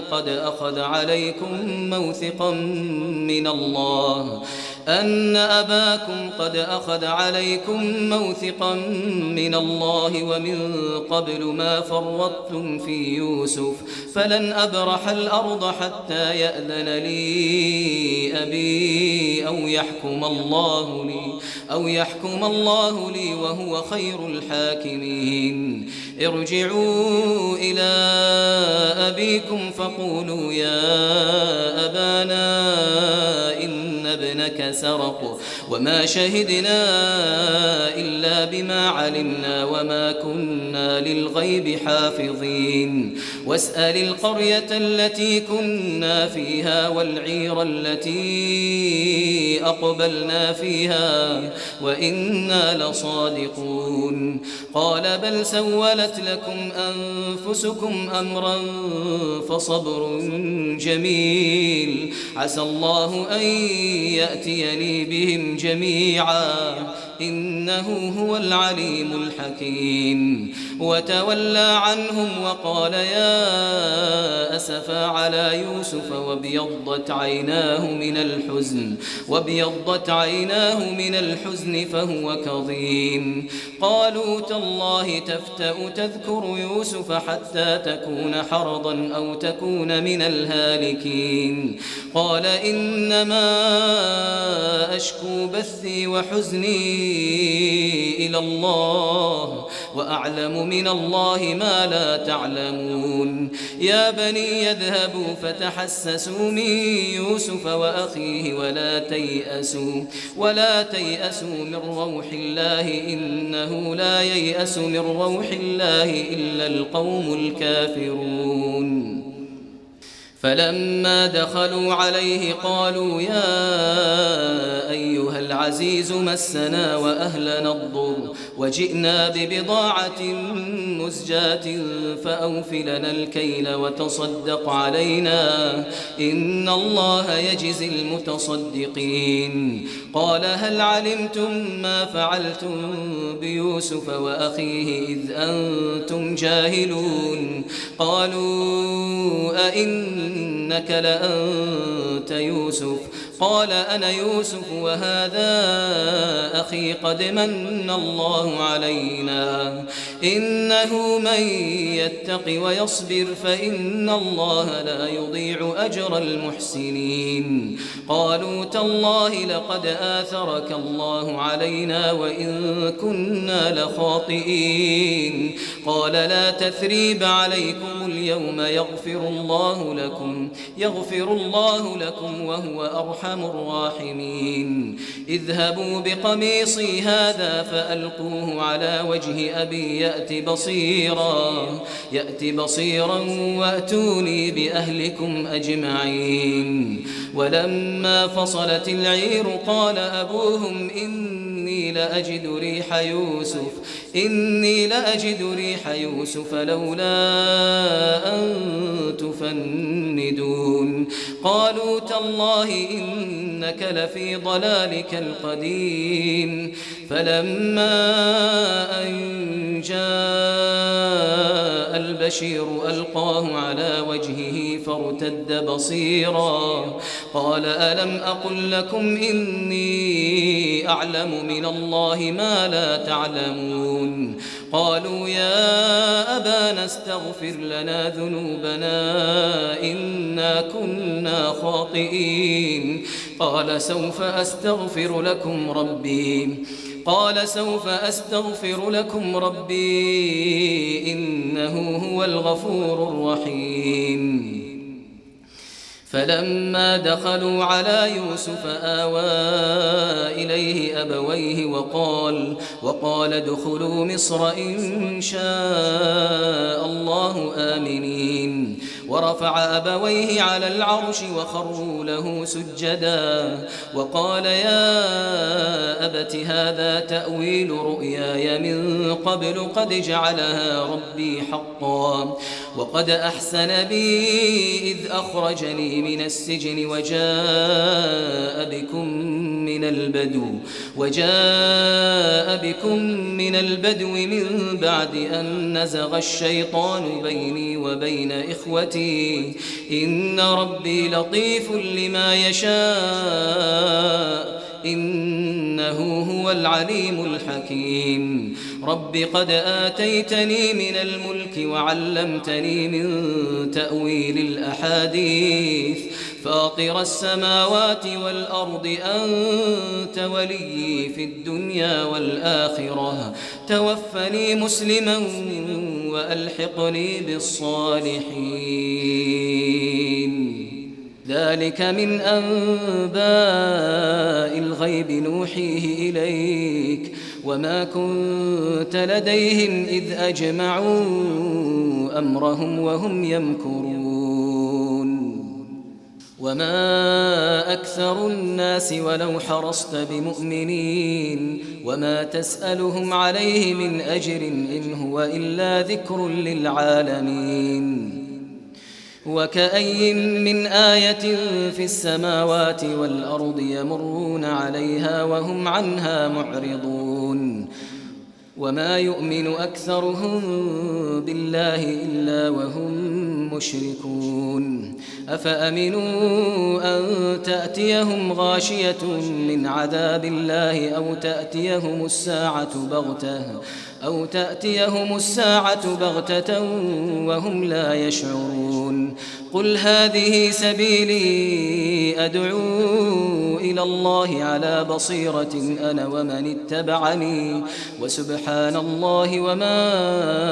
أنا من المشركين وما أرسلنا من قبلك إلا رجالا نوحي إليهم من أهل القرى أفلم يسيروا في الأرض فينظروا كيف كان عاقبة الذين من قبلهم ولدار الآخرة خير للذين اتقوا أفلا تعقلون حتى إذا استيأس الرسل وظنوا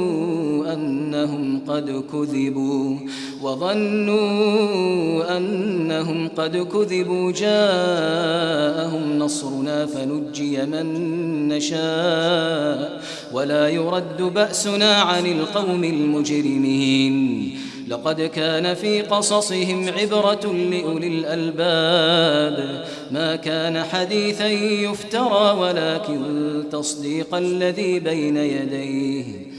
ولكن تصديق الذي بين يديه وتفصيل كل شيء وهدى ورحمة لقوم يؤمنون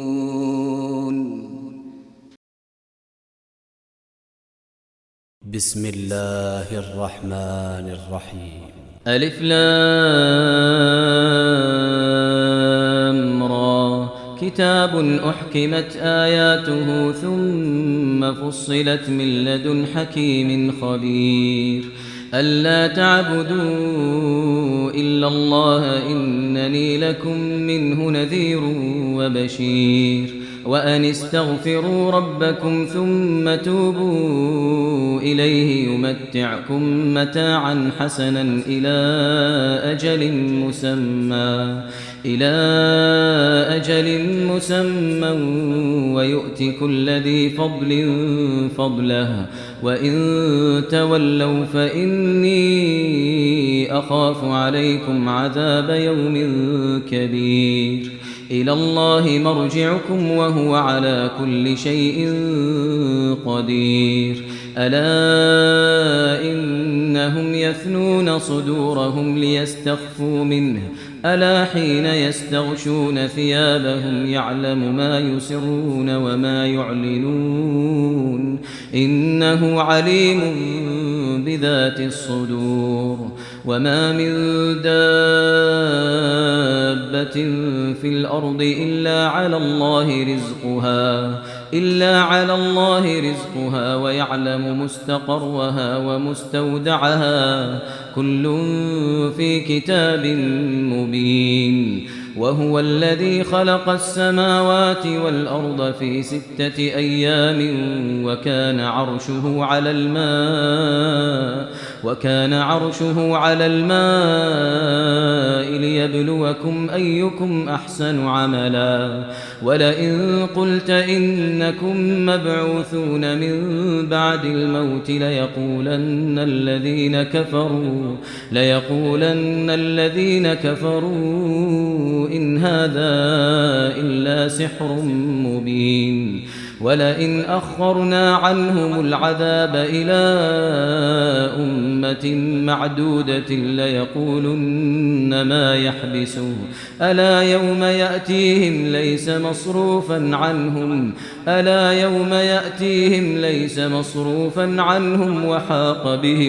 وحاق بهم ما كانوا به يستهزئون ولئن أذقنا الإنسان منا رحمة ثم نزعناها منه إنه ليئوس كفور ولئن أذقناه نعماء بعد ضراء مسته ليقولن ذهب السيئات عني إنه لفرح فخور إلا الذين صبروا وعملوا الصالحات أولئك لهم مغفرة وأجر كبير فلعلك تارك بعض ما يوحى إليك وضائق به صدرك أن يقولوا لولا أنزل عليه كنز أو جاء معه ملك إنما أنت نذير والله على كل شيء وكيل أم يقولون افتراه قل فأتوا ب10 سور مثله مفتريات وادعوا من استطعتم من دون الله إن كنتم صادقين فإن لم يستجيبوا لكم فاعلموا أنما أنزل بعلم الله وأن لا إله إلا هو فهل أنتم مسلمون من كان يريد الحياة الدنيا وزينتها نوفي إليهم أعمالهم فيها وهم فيها لا يبخسون أولئك الذين ليس لهم في الآخرة إلا النار وحبط ما صنعوا فيها وباطل ما كانوا يعملون أولئك الذين ليس لهم في الآخرة إلا النار وحبط ما صنعوا فيها وباطل ما كانوا يعملون أفمن كان على بينة من ربه ويتلوه شاهد منه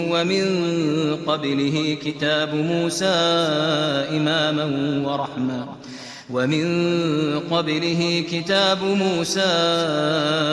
إماما ورحمة أولئك يؤمنون به ومن يكفر به من الأحزاب فالنار موعده فلا تك في مرية منه إنه الحق من ربك ولكن أكثر الناس لا يؤمنون ومن أظلم ممن افترى على الله كذبا أولئك يعرضون على ربهم ويقول الأشهاد هؤلاء الذين كذبوا على ربهم ألا لعنة الله على الظالمين الذين يصدون عن سبيل الله ويبغونها عوجا وهم بالآخرة هم كافرون أولئك لم يكونوا معجزين في الأرض وما كان لهم من دون الله من أولياء يضاعف لهم العذاب ما كانوا يستطيعون السمع وما كانوا يبصرون أولئك الذين خسروا أنفسهم وضل عنهم ما كانوا يفترون لا جرم أنهم في الآخرة هم الأخسرون إن الذين آمنوا وعملوا الصالحات وأخبتوا إلى ربهم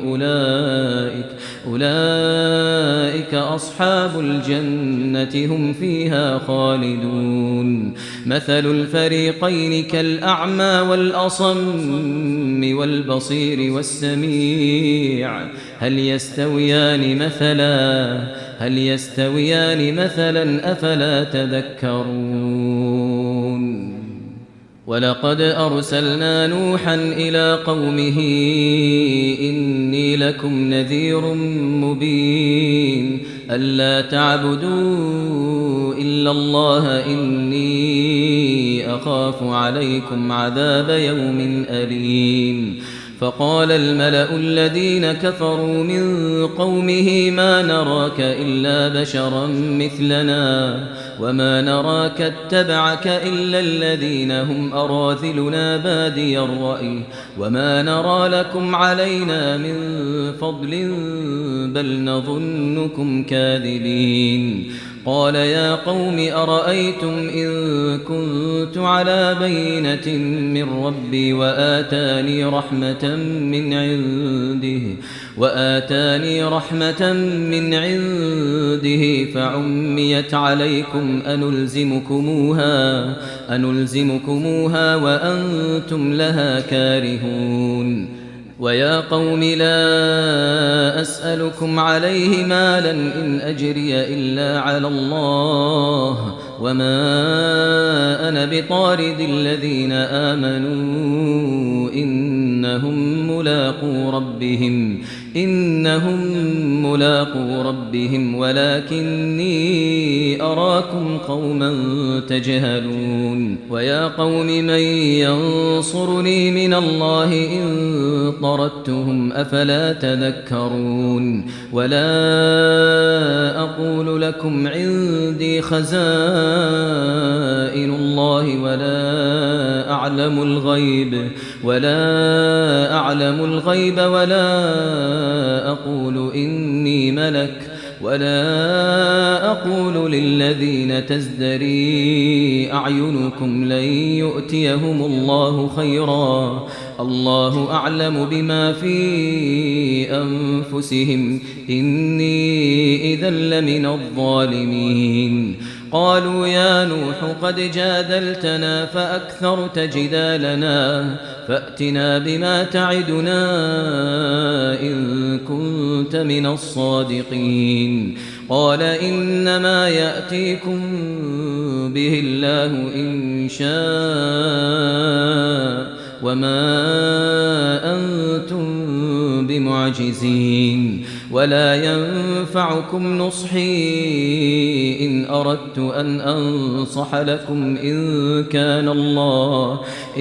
كان الله يريد أن يغويكم هو ربكم وإليه ترجعون أم يقولون افتراه قل إن افتريته فعلي إجرامي وأنا بريء مما تجرمون وأوحي إلى نوح أنه لن يؤمن من قومك إلا من قد آمن فلا تبتئس بما كانوا يفعلون واصنع الفلك بأعيننا ووحينا ولا تخاطبني في الذين ظلموا ولا تخاطبني في الذين ظلموا إنهم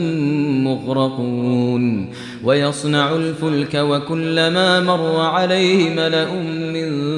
قومه سخروا منه قال إن تسخروا منا فإنا نسخر منكم كما تسخرون فسوف تعلمون من يأتيه عذاب يخزيه ويحل عليه عذاب مقيم حتى إذا جاء أمرنا وفارت النور قل نحمل فيها من كل زوجين اثنين وأهلك إلا من سبق عليه القول وما آمن معه إلا قليل وقال اركبوا فيها بسم الله مجريها ومرساها إن ربي لغفور رحيم وهي تجري بهم في موج كالجبال ونادى نوح ابنه وكان في معزل يا بني اركب معنا ولا تكن مع الكافرين قال سآوي إلى جبل يعصمني من الماء قال لا عاصم اليوم من أمر الله إلا من رحم وحال بينهما الموج فكان من المغرقين وقيل يا أرض ابلعي ماءك ويا سماء أقلعي وغيض الماء وقضي الأمر واستوت على الجودي وقيل بعدا للقوم الظالمين ونادى نوح ربه فقال رب إن ابني من أهلي وإن وعدك الحق وأنت أحكم الحاكمين قال يا نوح إنه ليس من أهلك إنه عمل غير صالح فلا تسألني ما ليس لك به علم إني أعظك أن تكون من الجاهلين قال رب إني أعوذ بك أن أسألك ما ليس لي به علم وإلا تغفر لي وترحمني أكن من الخاسرين قيل يا نوح اهبط بسلام منا وبركات عليك وعلى ممن معك وأمم سنمتعهم ثم يمسهم منا عذاب أليم تلك من أنباء الغيب نوحيها إليك ما كنت تعلمها أنت ولا قومك من قبل هذا فاصبر إن العاقبة للمتقين وإلى عاد أخاهم هودا قال يا قوم اعبدوا الله ما لكم من إله غيره إن أنتم إلا مفترون يا قوم لا أسألكم عليه أجرا إن أجري إلا على الذي فطرني أفلا تعقلون ويا قوم استغفروا ربكم ثم توبوا إليه يرسل السماء عليكم مدرارا ويزدكم قوة إلى قوتكم ولا تتولوا مجرمين قالوا يا هود ما جئتنا ببينة وما نحن بتاركي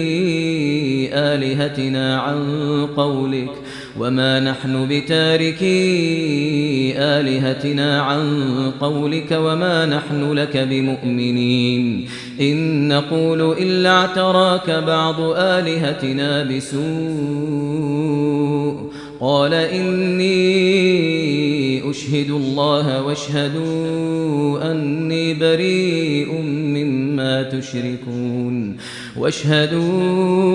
أني بريء مما تشركون من دونه فكيدوني جميعا ثم لا تنظرون إني توكلت على الله ربي وربكم ما من دابة إلا هو آخذ بناصيتها إن ربي على صراط مستقيم فإن تولوا فقد أبلغتكم ما أرسلت به إليكم ويستخلف ربي قوما غيركم ولا تضرونه شيئا إن ربي على كل شيء حفيظ ولما جاء أمرنا نجينا هودا والذين آمنوا معه برحمة منا ونجيناهم من عذاب غليظ وتلك عاد جحدوا بآيات ربهم وعصوا رسله واتبعوا أمر كل جبار عنيد وأتبعوا في هذه الدنيا لعنة ويوم القيامة ألا إن عادا كفروا ربهم ألا بعدا لعاد قوم هود وإلى ثمود أخاهم صالحا قال يا قوم اعبدوا الله ما لكم من إله غيره هو أنشأكم من الأرض واستعمركم فيها فاستغفروه ثم توبوا إليه إن ربي قريب مجيب قالوا يا صالح قد كنت فينا مرجوا قبل هذا أتنهانا أن نعبد ما يعبد آباؤنا وإننا لفي شك مما تدعونا إليه مريب قال يا قوم أرأيتم إن كنت على بينة من ربي وآتاني منه رحمة فمن ينصرني من الله إن عصيته فما تزيدونني غير تخسير ويا قوم هذه ناقة الله لكم آية فذروها تأكل في أرض الله ولا تمسوها بسوء فيأخذكم عذاب قريب فعقروها فقال تمتعوا في داركم 3 أيام ذلك وعد غير مكذوب فلما جاء أمرنا نجينا صالحا والذين آمنوا معه برحمة منا ومن خزي يومئذ إن ربك هو القوي العزيز وأخذ الذين ظلموا الصيحة فأصبحوا في ديارهم جاثمين كأن لم يغنوا فيها ألا إن ثمود كفروا ربهم ألا بعدا لثمود ولقد جاءت رسلنا إبراهيم بالبشرى قالوا سلاما قال سلام فما لبث أن جاء بعجل حنيذ فلما رأى أيديهم لا تصل إليه نكرهم وأوجس منهم خيفة قالوا لا تخف إنا أرسلنا إلى قوم لوط وامرأته قائمة فضحكت فبشرناها بإسحاق ومن وراء إسحاق يعقوب قالت يا ويلتى أألد وأنا عجوز وهذا بعلي شيخا إن هذا لشيء عجيب قالوا أتعجبين من أمر الله رحمة الله وبركاته عليكم أهل البيت إنه حميد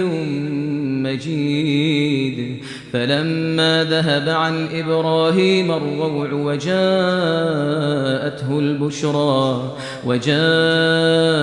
البشرى يجادلنا في قوم لوط إن إبراهيم لحليم أواه منيب يا إبراهيم أعرض عن هذا إنه قد جاء أمر ربك وإنهم آتيهم عذاب غير مردود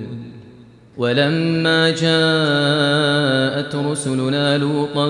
سيء بهم وضاق بهم ذرعا وقال هذا يوم عصيب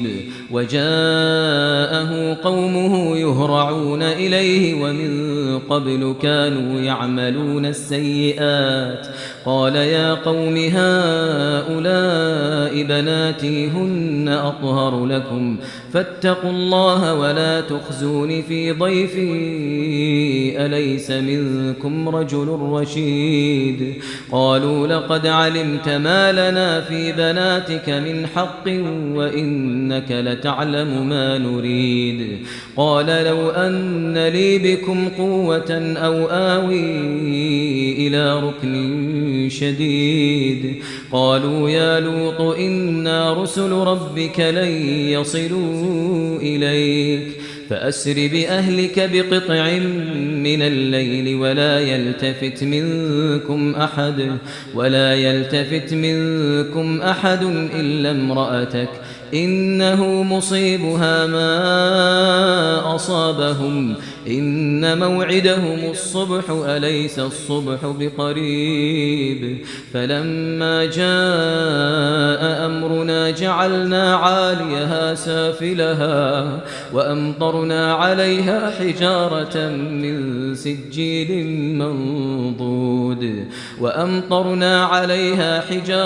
من سجيل منضود مسومة عند ربك وما هي من الظالمين ببعيد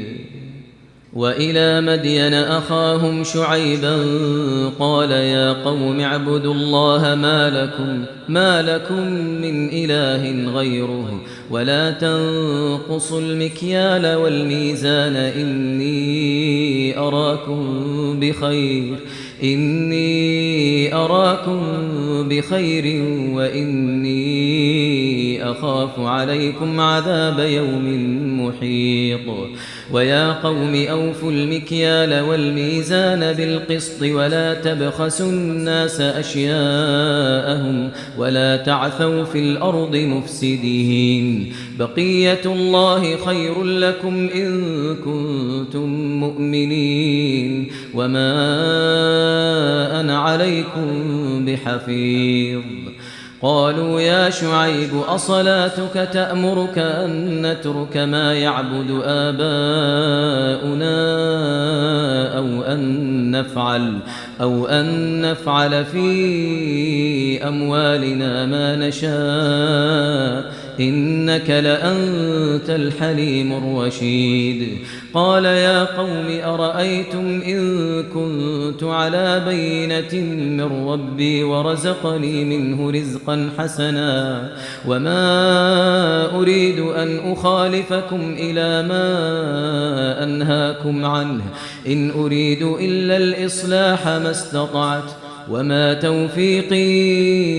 إلا بالله عليه توكلت وإليه أنيب ويا قوم لا يجرمنكم شقاقي أن يصيبكم مثل ما أصاب قوم نوح أو قوم هود أو قوم صالح وما قوم لوط منكم ببعيد واستغفروا ربكم ثم توبوا إليه إن ربي رحيم ودود واستغفروا ربكم ثم توبوا إليه إن ربي رحيم ودود قالوا يا شعيب ما نفقه كثيرا مما تقول وإنا لنراك فينا ضعيفا ولولا رهطك لرجمناك وما أنت علينا بعزيز قال يا قوم أرهطي أعز عليكم من الله واتخذتموه وراءكم ظهريا إن ربي بما تعملون محيط ويا قوم اعملوا على مكانتكم إني عامل سوف تعلمون من يأتيه عذاب يخزيه ومن هو كاذب وارتقبوا إني معكم رقيب ولما جاء أمرنا نجينا شعيبا والذين آمنوا معه برحمة منا وأخذت الذين ظلموا الصيحة فأصبحوا في ديارهم جاثمين كأن لم يغنوا فيها ألا بعدا لمدين كما بعدت ثمود ولقد أرسلنا موسى بآياتنا وسلطان مبين إلى فرعون وملئه فاتبعوا أمر فرعون وما أمر فرعون برشيد يقدم قومه يوم القيامة فأوردهم النار وبئس الورد المورود وأتبعوا في هذه لعنة ويوم القيامة بئس الرفد المرفود ذلك من أنباء القرى نقصه عليك منها قائم وحصيد وما ظلمناهم ولكن ظلموا أنفسهم فما أغنت عنهم آلهتهم التي يدعون من دون الله من شيء لما جاء أمر ربك وما زادوهم غير تتبيب وكذلك أخذ ربك إذا أخذ القرى وهي ظالمة إن أخذه أليم شديد إن في ذلك لآية لمن خاف عذاب الآخرة ذلك يوم مجموع له الناس وذلك يوم مشهود وما نؤخره إلا لأجل معدود يوم يأتي لا تكلم نفس إلا بإذنه فمنهم شقي وسعيد فأما الذين شقوا ففي النار لهم فيها زفير وشهيق خالدين فيها ما دامت السماوات والأرض إلا ما شاء ربك إن ربك فعال لما يريد وأما الذين سعدوا ففي الجنة خالدين فيها ما دامت السماوات والأرض إلا ما شاء ربك عطاء عطاء غير مجذوذ فلا تك في مرية مما يعبد هؤلاء ما يعبدون إلا كما يعبد آباؤهم من قبل وإنا لموفوهم نصيبهم غير منقوص ولقد آتينا موسى الكتاب فاختلف فيه ولولا كلمة سبقت من ربك لقضي بينهم وإنهم لفي شك منه مريب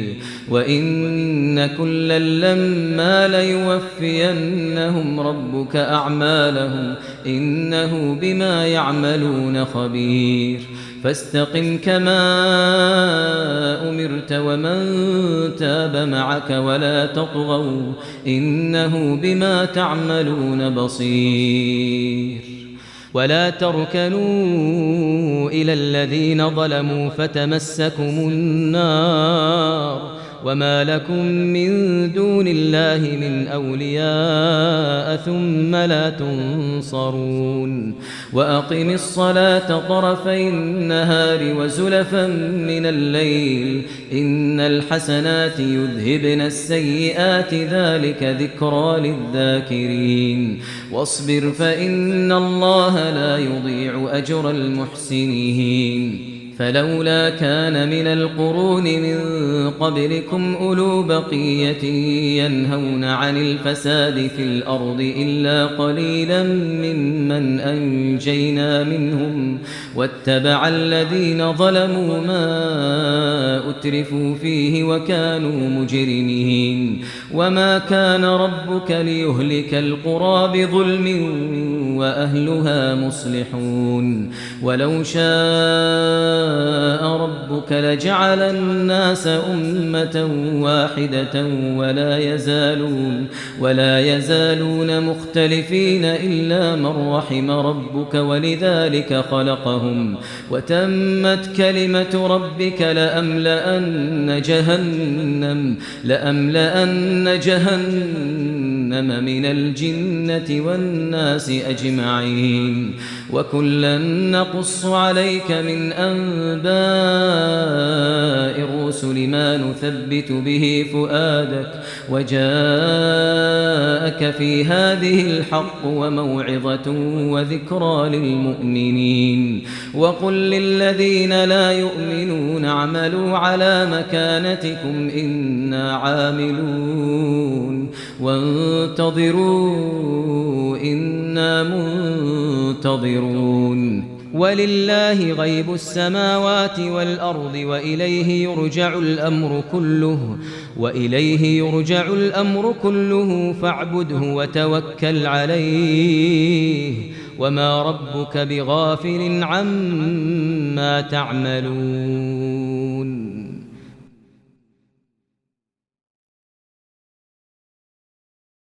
بسم الله الرحمن الرحيم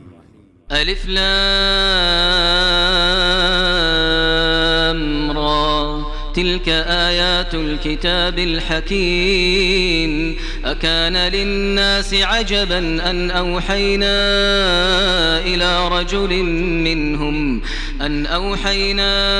إلى رجل منهم أن أنذر الناس وبشر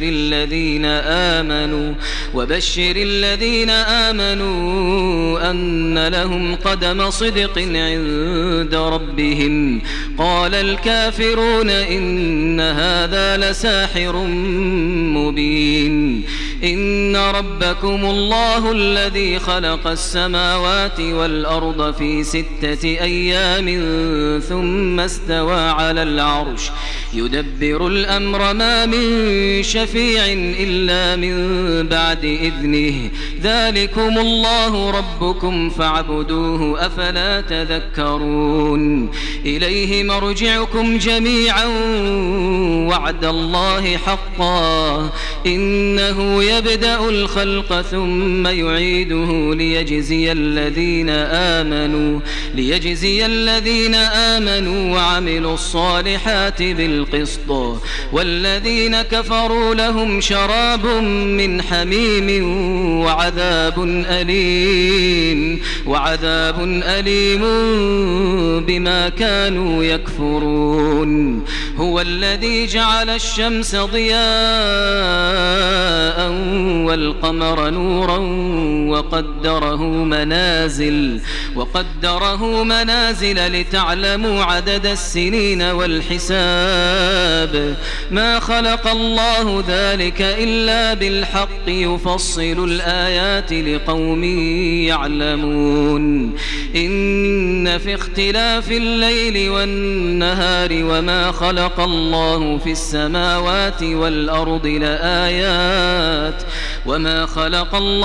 السماوات والأرض لآيات لقوم يتقون إن الذين لا يرجون لقاءنا ورضوا بالحياة الدنيا ورضوا بالحياة الدنيا واطمأنوا بها والذين هم عن آياتنا غافلون أولئك مأواهم النار بما كانوا يكسبون إن الذين آمنوا وعملوا الصالحات يهديهم ربهم بإيمانهم تجري من تحتهم الأنهار في جنات النعيم دعواهم فيها سبحانك اللهم وتحيتهم فيها سلام وآخر دعواهم أن الحمد لله رب العالمين. ولو يعجل الله للناس الشر واستعجالهم بالخير لقضي إليهم أجلهم فنذر الذين لا يرجون لقاءنا في طغيانهم يعمهون وإذا مس الإنسان الضر دعانا لجنبه أو قاعدا أو قائما فلما كشفنا عنه ضره مر وكأن لم يدعنا إلى ضر مسه كذلك زين للمسرفين ما كانوا يعملون ولقد أهلكنا القرون من قبلكم لما ظلموا وجاءتهم رسلهم بالبينات وما كانوا ليؤمنوا كذلك نجزي القوم المجرمين ثم جعلناكم خلائف في الأرض من بعدهم لننظر كيف تعملون وإذا تتلى عليهم آياتنا بينات قال الذين لا يرجون لقاء نأتي بقرآن غير هذا أو بدله قل ما يكون لي أن أبدله من تلقاء نفسي إن أتبع إلا ما يوحى إلي إني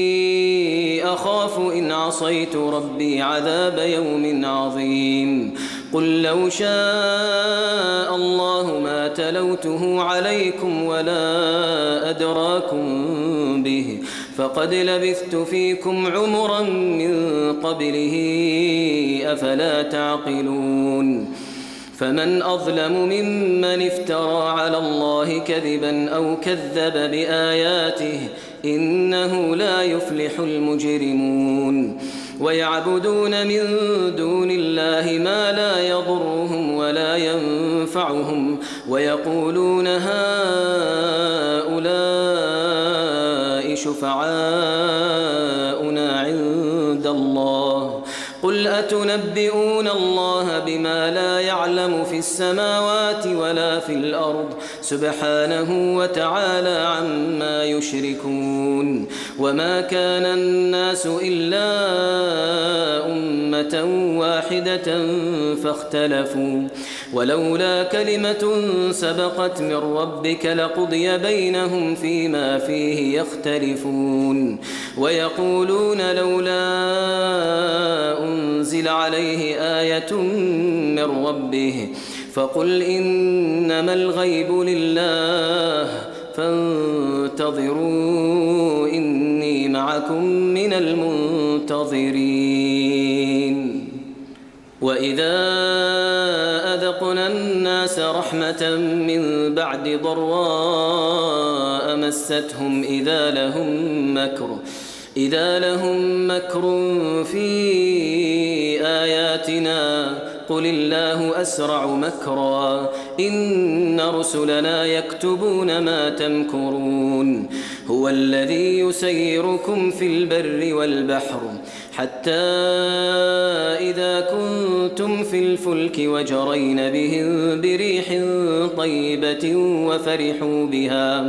وفرحوا بها جاءتها ريح عاصف وجاءهم الموج من كل مكان وظنوا أنهم أحيط بهم دعوا الله مخلصين له الدين دعوا الله مخلصين له الدين لئن أنجيتنا من هذه لنكونن من الشاكرين فلما أنجاهم إذا هم يبغون في الأرض بغير الحق يا أيها الناس إنما بغيكم على أنفسكم متاع الحياة الدنيا ثم إلينا مرجعكم فننبئكم بما كنتم تعملون إنما مثل الحياة الدنيا كماء إن أنزلناه من السماء فاختلط به نبات الأرض مما يأكل الناس والأنعام حتى إذا أخذت الأرض زخرفها وزينت وظن أهلها أنهم قادرون عليها أتاها أمرنا ليلا أو نهارا فجعلناها حصيدا كأن لم تغن بالأمس كذلك نفصل الآيات لقوم يتفكرون والله يدعو إلى دار السلام ويهدي من يشاء إلى صراط مستقيم للذين أحسنوا الحسنى وزيادة ولا يرهق وجوههم قتر ولا ذلة أولئك أصحاب الجنة هم فيها خالدون والذين كسبوا السيئات جزاء سيئة بمثلها وترهقهم ذلة ما لهم من الله من عاصم كأنما أغشيت وجوههم قطعا من الليل مظلما أولئك أصحاب النار هم فيها خالدون ويوم نحشرهم جميعا ثم نقول للذين أشركوا مكانكم أنتم وشركاؤكم فزيلنا بينهم وقال شركاؤهم ما كنتم إيانا تعبدون فكفى بالله شهيدا بيننا وبينكم إن كنا عن عبادتكم لغافلين هنالك تبلو كل نفس ما أسلفت وردوا إلى الله مولاهم الحق وضل عنهم ما كانوا يفترون قل من يرزقكم من السماء والأرض أم من يملك السمع والأبصار ومن يخرج الحي من الميت ويخرج الميت من الحي ومن يدبر الأمر فسيقولون الله فقل أفلا تتقون فذلكم الله ربكم الحق فماذا بعد الحق إلا الضلال فأنى تصرفون كذلك حقت كلمة ربك على الذين فسقوا أنهم لا يؤمنون قل هل من شركائكم من يبدأ الخلق ثم يعيده قل الله يبدأ الخلق ثم يعيده فأنى تؤفكون قل هل من شركائكم من يهدي إلى الحق قل الله يهدي للحق أفمن يهدي إلى الحق أحق أن يتبع أم من لا يهدي إلا أن يهدى فما لكم كيف تحكمون وما يتبع أكثرهم إلا ظنا إن الظن لا يغني من الحق شيئا إن الله عليم بما يفعلون وما كان هذا القرآن أن يفترى من دون الله ولكن تصديق الذي بين يديه وتفصيل الكتاب لا ريب فيه من رب العالمين. أم يقولون افتراه قل فأتوا بسورة مثله وادعوا من استطعتم من دون الله إن كنتم صادقين. بل كذبوا بما لم يحيطوا بعلمه ولما يأتهم تأويله كذلك كذب الذين من قبلهم فانظر كيف كان عاقبة الظالمين. ومنهم من يؤمن به ومنهم من لا يؤمن به وربك أعلم بالمفسدين. وإن كذبوك فقل لي عملي ولكم عملكم أنتم بريئون مما أعمل وأنا بريء مما تعملون. ومنهم من يستمعون إليك أفأنت تسمع الصم ولو كانوا لا يعقلون. ومنهم من ينظر إليك أفأنت تهدي العمي ولو كانوا لا يبصرون. إن الله لا يظلم الناس شيئا ولكن الناس أنفسهم يظلمون. ويوم يحشرهم كأن لم يلبثوا إلا ساعة من النهار يتعارفون بينهم قد خسر الذين كذبوا بلقاء الله وما كانوا مهتدين. وإما نرينك بعض الذي نعدهم أو نتوفينك فإلينا مرجعهم ثم الله شهيد على ما يفعلون. ولكل أمة رسول فإذا جاء رسولهم قضي بينهم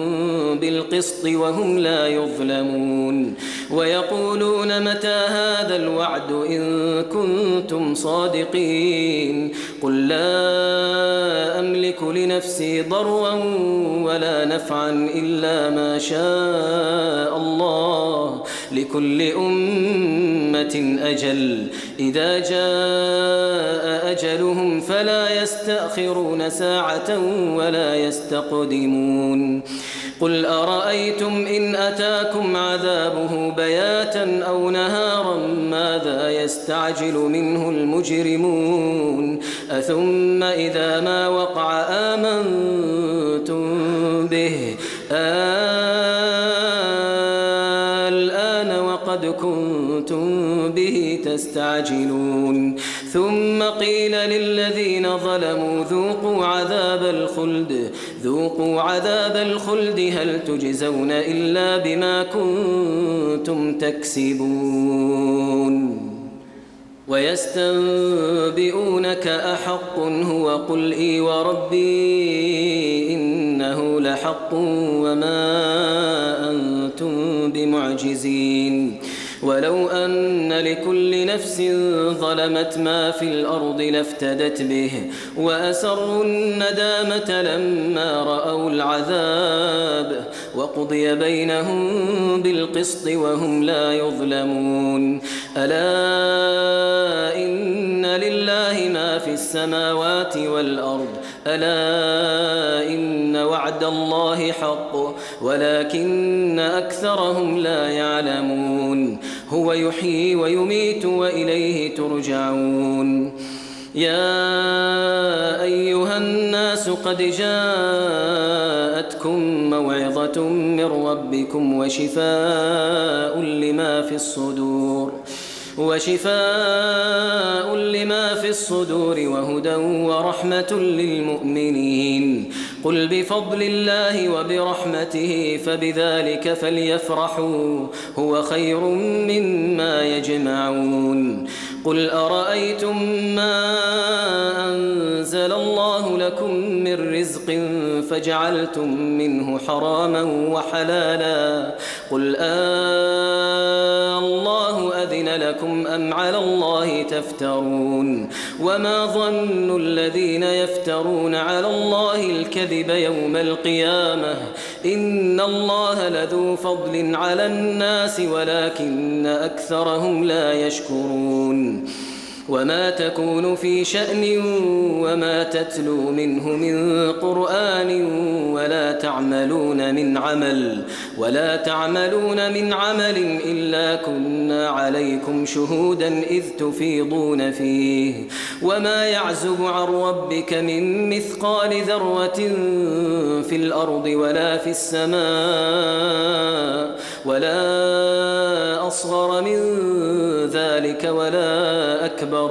ولا أصغر من ذلك ولا أكبر إلا في كتاب مبين ألا إن أولياء الله لا خوف عليهم ولا هم يحزنون الذين آمنوا وكانوا يتقون لهم البشرى في الحياة الدنيا وفي الآخرة لا تبديل لكلمات الله ذلك هو الفوز العظيم ولا يحزنك قولهم إن العزة لله جميعا هو السميع العليم ألا إن لله من في السماوات ومن في الأرض وما يتبع الذين يدعون من دون الله شركاء إن يتبعون إلا الظن وإن هم إلا يخرصون هو الذي جعل لكم الليل لتسكنوا فيه والنهار مبصرا إن في ذلك لآيات لقوم يسمعون قالوا اتخذ الله ولدا سبحانه هو الغني له ما في السماوات وما في الأرض إن عندكم من سلطان بهذا أتقولون على الله ما لا تعلمون قل إن الذين يفترون على الله الكذب لا يفلحون متاع في الدنيا ثم إلينا مرجعهم ثم نذيقهم العذاب الشديد بما كانوا يكفرون واتل عليهم نبأ نوح إذ قال لقومه يا قوم إن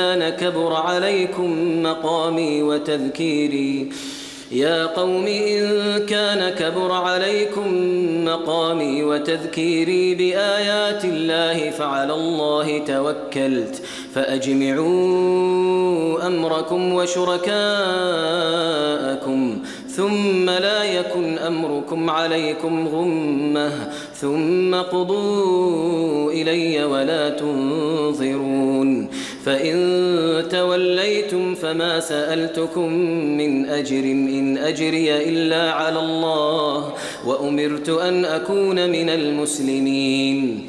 فكذبوه فنجيناه ومن معه في الفلك وجعلناهم خلائف وأغرقنا الذين كذبوا بآياتنا فانظر كيف كان عاقبة المنذرين ثم بعثنا من بعده رسلا إلى قومهم فجاءوهم بالبينات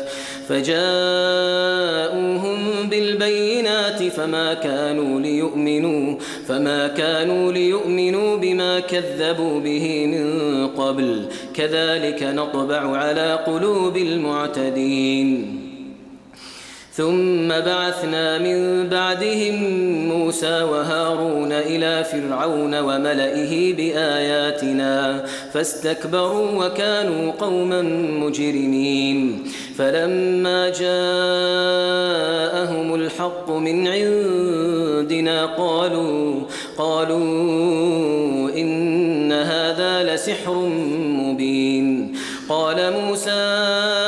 أتقولون للحق لما جاءكم أسحر هذا ولا يفلح الساحرون قالوا أجئتنا لتلفتنا عما وجدنا عليه آباءنا وتكون لكما الكبرياء في الأرض وما نحن لكما بمؤمنين وقال فرعون ائتوني بكل ساحر عليم فلما جاء السحرة قال لهم موسى ألقوا ما أنتم ملقون فلما ألقوا قال موسى ما جئتم به السحر إن الله سيبطله إن الله لا يصلح عمل المفسدين ويحق الله الحق بكلماته ولو كره المجرمون فما آمن لموسى إلا ذرية من قومه على خوف من فرعون وملئهم أن يفتنهم وإن فرعون لعال في الأرض وإنه لمن المسرفين وقال موسى يا قوم إن كنتم آمنتم بالله فعليه توكلوا إن كنتم مسلمين فقالوا على الله توكلنا ربنا لا تجعلنا فتنة للقوم الظالمين ونجنا برحمتك من القوم الكافرين وأوحينا إلى موسى وأخيه أن تبوأ لقومكما بمصر بيوتا واجعلوا بيوتكم قبلة وأقيموا الصلاة وبشر المؤمنين وقال موسى ربنا إنك آتيت فرعون وملأه زينة وأموالا في الحياة الدنيا ربنا ليضلوا عن سبيلك ربنا اطمس على أموالهم واشدد على قلوبهم فلا يؤمنوا حتى يروا العذاب الأليم قال قد أجيبت دعوتكما فاستقيما ولا تتبعان سبيل الذين لا يعلمون وجاوزنا ببني إسرائيل البحر فأتبعهم فرعون وجنوده بغيا وعدوا حتى إذا أدركه الغرق قال آمنت أنه لا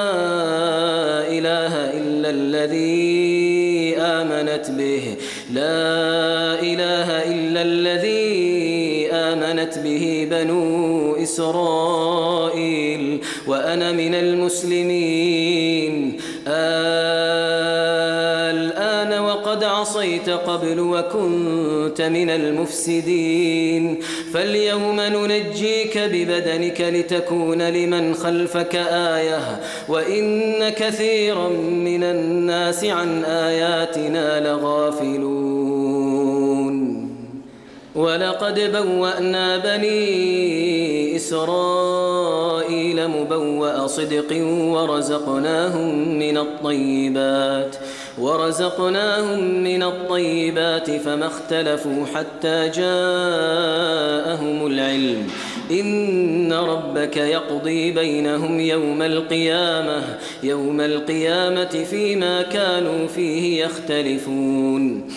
فإن كنت في شك مما أنزلنا إليك فاسأل الذين يقرؤون الكتاب فاسأل الذين يقرؤون الكتاب من قبلك لقد جاءك الحق من ربك فلا تكونن من الممترين ولا تكونن من الذين كذبوا بآيات الله فتكون من الخاسرين إن الذين حقت عليهم كلمة ربك لا يؤمنون ولو جاءتهم كل آية حتى يروا العذاب الأليم فلولا كانت قرية آمنت فنفعها إيمانها إلا قوم يونس لما آمنوا كشفنا عنهم عذاب الخزي في الحياة الدنيا ومتعناهم إلى حين ولو شاء ربك لآمن من في الأرض كلهم جميعا أفأنت تكره الناس حتى يكونوا مؤمنين وما كان لنفس أن تؤمن إلا بإذن الله ويجعل الرجس على الذين لا يعقلون قل انظروا ماذا في السماوات والأرض وما تغني الآيات والنذر عن قوم لا يؤمنون فهل ينتظرون إلا مثل أيام الذين خلوا من قبلهم قل فانتظروا إني معكم من المنتظرين ثم ننجي رسلنا والذين آمنوا كذلك حقا علينا ننجي المؤمنين قل يا أيها الناس إن كنتم في شك من ديني فلا أعبد الذين تعبدون من دون الله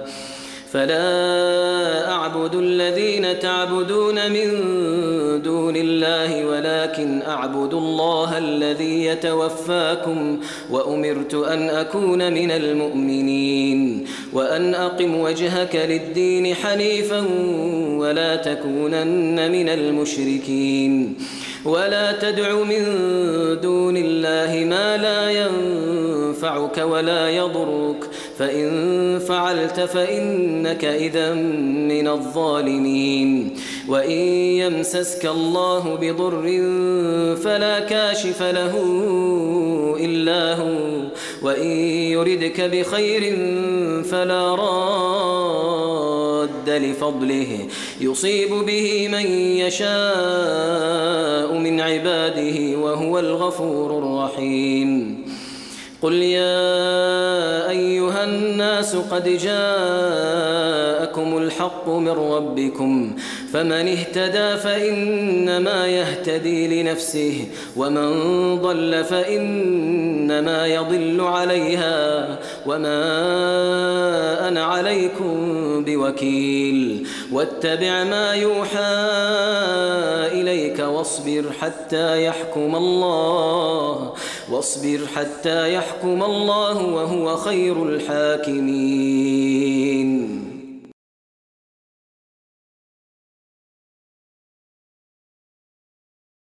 أعوذ بالله من الشيطان الرجيم. براءة من الله ورسوله إلى الذين عاهدتم من المشركين فسيحوا في الأرض 4 أشهر واعلموا أنكم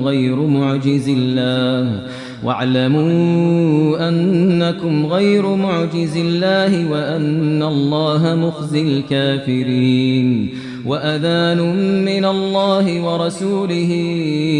إلى الناس يوم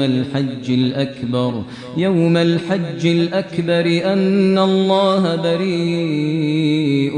من المشركين ورسوله فإن تبتم فهو خير لكم وإن توليتم فاعلموا أنكم غير معجز الله وبشر الذين كفروا بعذاب أليم. إلا الذين عاهدتم من المشركين ثم لم ينقصوكم شيئا ولم يظاهروا عليكم أحدا فأتموا إليهم عهدهم إلى مدتهم إن الله يحب المتقين فإذا انسلخ الأشهر الحرم فاقتلوا المشركين حيث وجدتموهم وخذوهم واحصروهم واقعدوا لهم كل مرصد فإن تابوا وأقاموا الصلاة وآتوا الزكاة فخلوا سبيلهم إن الله غفور رحيم وإن أحد من المشركين استجارك فأجره حتى يسمع كلام الله ثم أبلغه مأمنه ذلك بأنهم قوم لا يعلمون كيف يكون للمشركين عهد عند الله وعند رسوله إلا الذين عاهدتم عند المسجد الحرام فما استقاموا لكم فاستقيموا لهم إن الله يحب المتقين كيف وإن يظهروا عليكم لا يرقبوا فيكم إلا ولا ذمة يرضونكم بأفواههم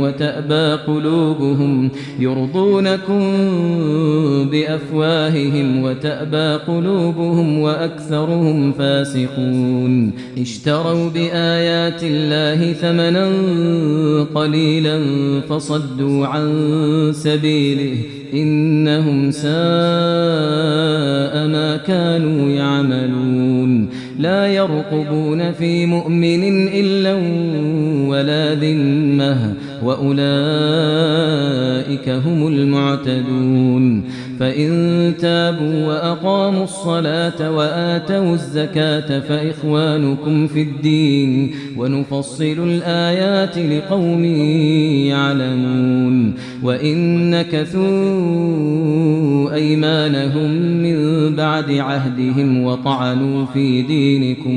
وطعنوا في دينكم فقاتلوا أئمة الكفر إنهم لا أيمان لهم لعلهم ينتهون ألا تقاتلون قوما نكثوا أيمانهم وهموا بإخراج الرسول وهم بدؤوكم أول مرة أتخشونهم فالله أحق أن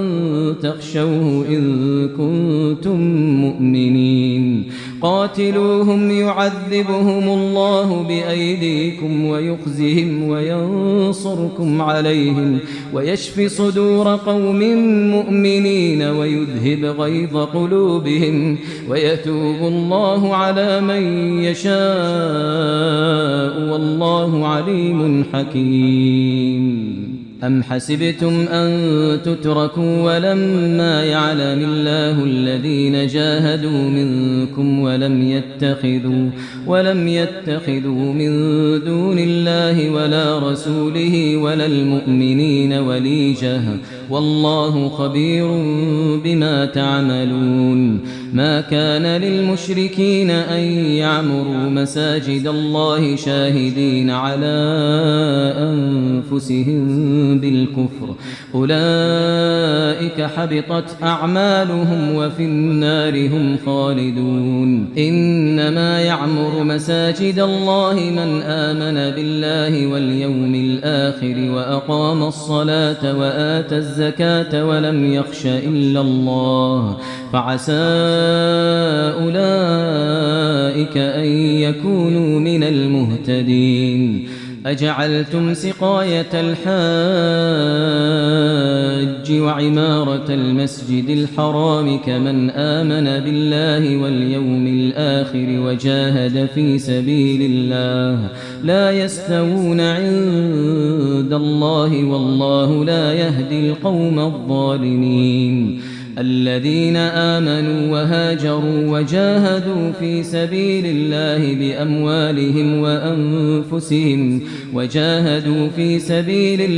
بأموالهم وأنفسهم أعظم درجة عند الله وأولئك هم الفائزون يبشرهم ربهم برحمة منه ورضوان وجنات لهم فيها نعيم مقيم خالدين فيها أبدا إن الله عنده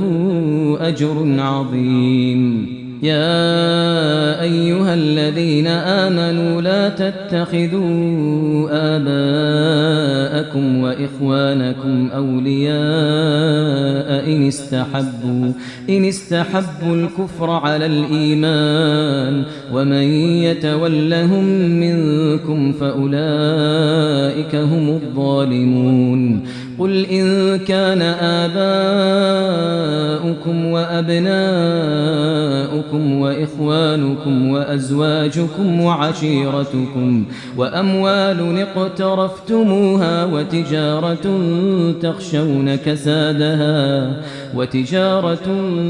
تخشون كسادها ومساكن ترضونها أحب إليكم من الله ورسوله وجهاد في سبيله فتربصوا حتى يأتي الله بأمره والله لا يهدي القوم الفاسقين. لقد نصركم الله في مواطن كثيرة ويوم حنين إذ أعجبتكم كثرتكم فلم تغن عنكم شيئا وضاقت عليكم الأرض بما رحبت ثم وليتم مدبرين. ثم أنزل الله سكينته على رسوله وعلى المؤمنين وأنزل جنودا لم تروها وعذب الذين كفروا وذلك جزاء الكافرين. ثم يتوب الله من بعد ذلك على من يشاء والله غفور رحيم. يا أيها الذين آمنوا إنما المشركون نجس فلا يقربوا المسجد الحرام بعد عامهم هذا وإن خفتم عيلة فسوف يغنيكم الله من فضله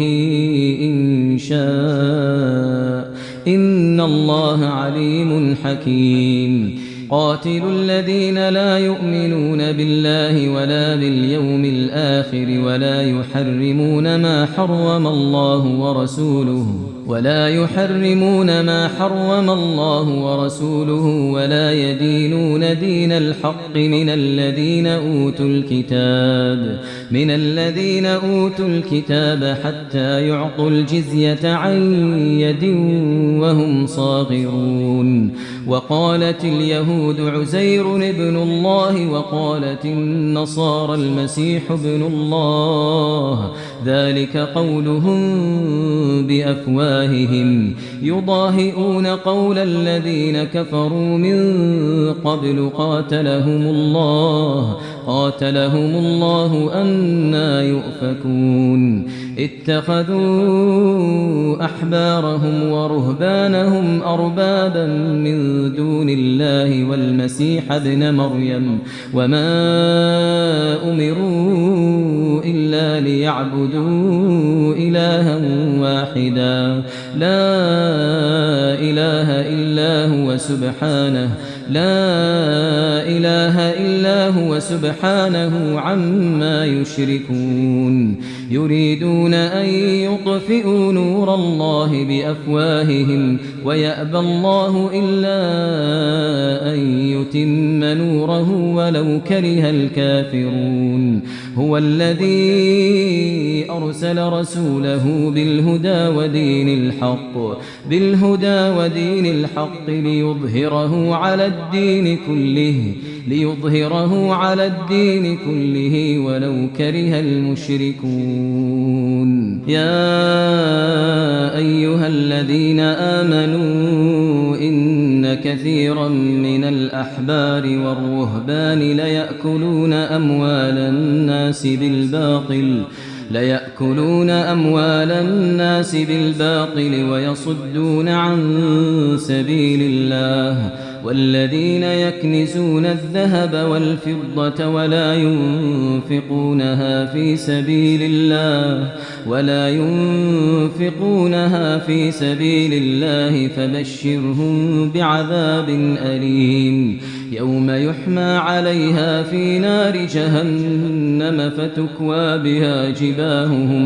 فتكوى بها جباههم وجنوبهم وظهورهم هذا ما كنزتم لأنفسكم فذوقوا ما كنتم تكنزون. إن عدة الشهور عند الله 12 شهرا في كتاب الله يوم خلق السماوات والأرض منها 4 حرم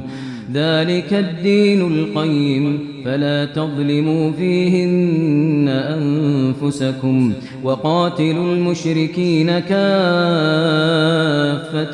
كما يقاتلونكم كافة واعلموا أن الله مع المتقين. إنما النسيء زيادة في الكفر يضل به الذين كفروا يحلونه عاما ويحرمونه عاما ليواطئوا عدة ما حرم الله فيحلوا ما حرم الله. زين لهم سوء أعمالهم والله لا يهدي القوم الكافرين. يا أيها الذين آمنوا ما لكم إذا قيل لكم انفروا في سبيل الله اثاقلتم إلى الأرض أرضيتم بالحياة الدنيا من الآخرة فما متاع الحياة الدنيا في الآخرة إلا قليل. إلا تنفروا يعذبكم عذابا أليما ويستبدل قوما غيركم ولا تضروه شيئا والله على كل شيء قدير. إلا تنصروه فقد نصره الله إذ أخرجه الذين كفروا ثاني اثنين إذ هما في الغار إذ يقول لصاحبه لا تحزن إن الله معنا فأنزل الله سكينته عليه وأيده بجنود لم تروها وجعل كلمة الذين كفروا السفلى وكلمة الله هي العليا والله عزيز حكيم. انفروا خفافا وثقالا وجاهدوا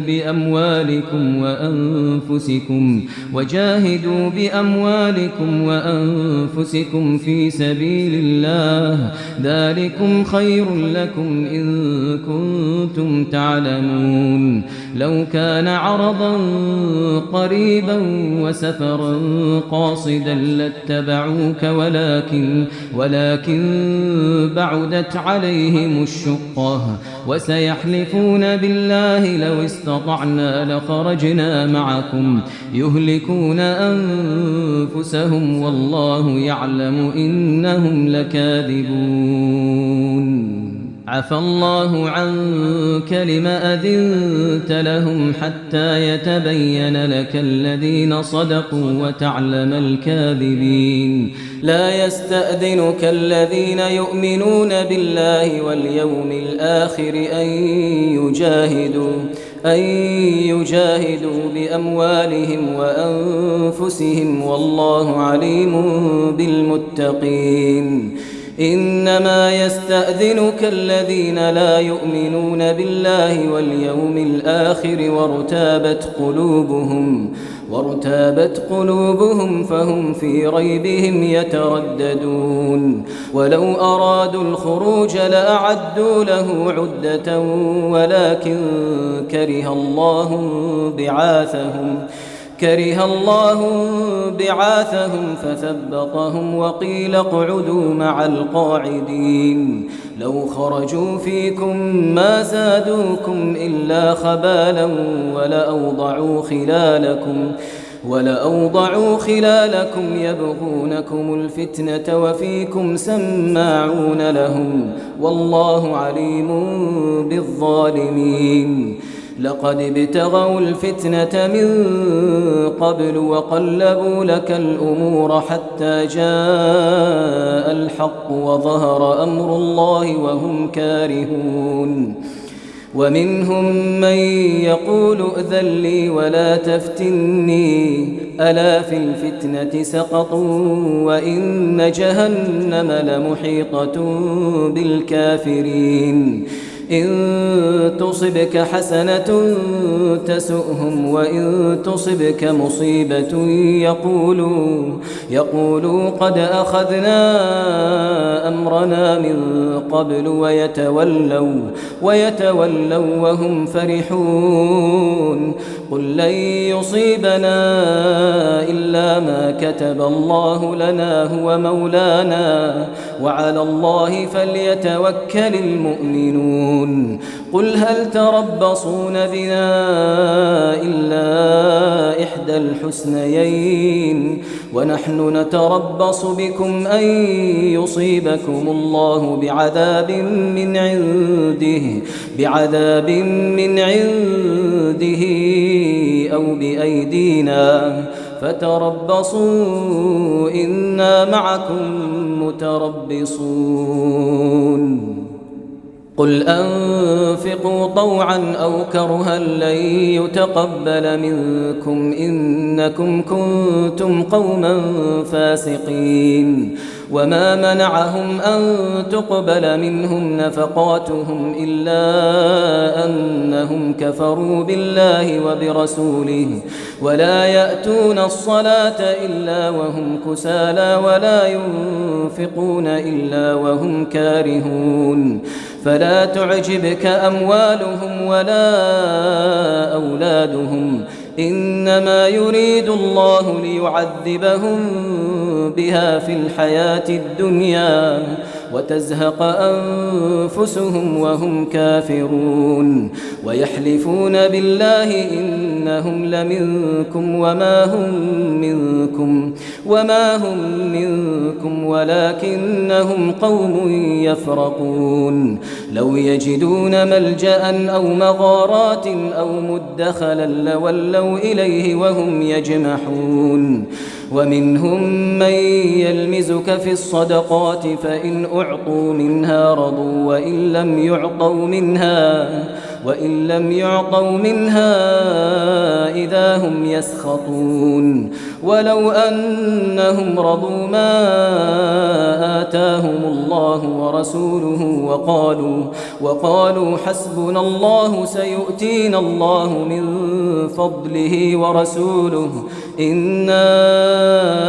إلى الله راغبون. إنما الصدقات للفقراء والمساكين والعاملين عليها والمؤلفة قلوبهم وفي الرقاب والغارمين وفي سبيل الله وابن السبيل فريضة من الله والله عليم حكيم.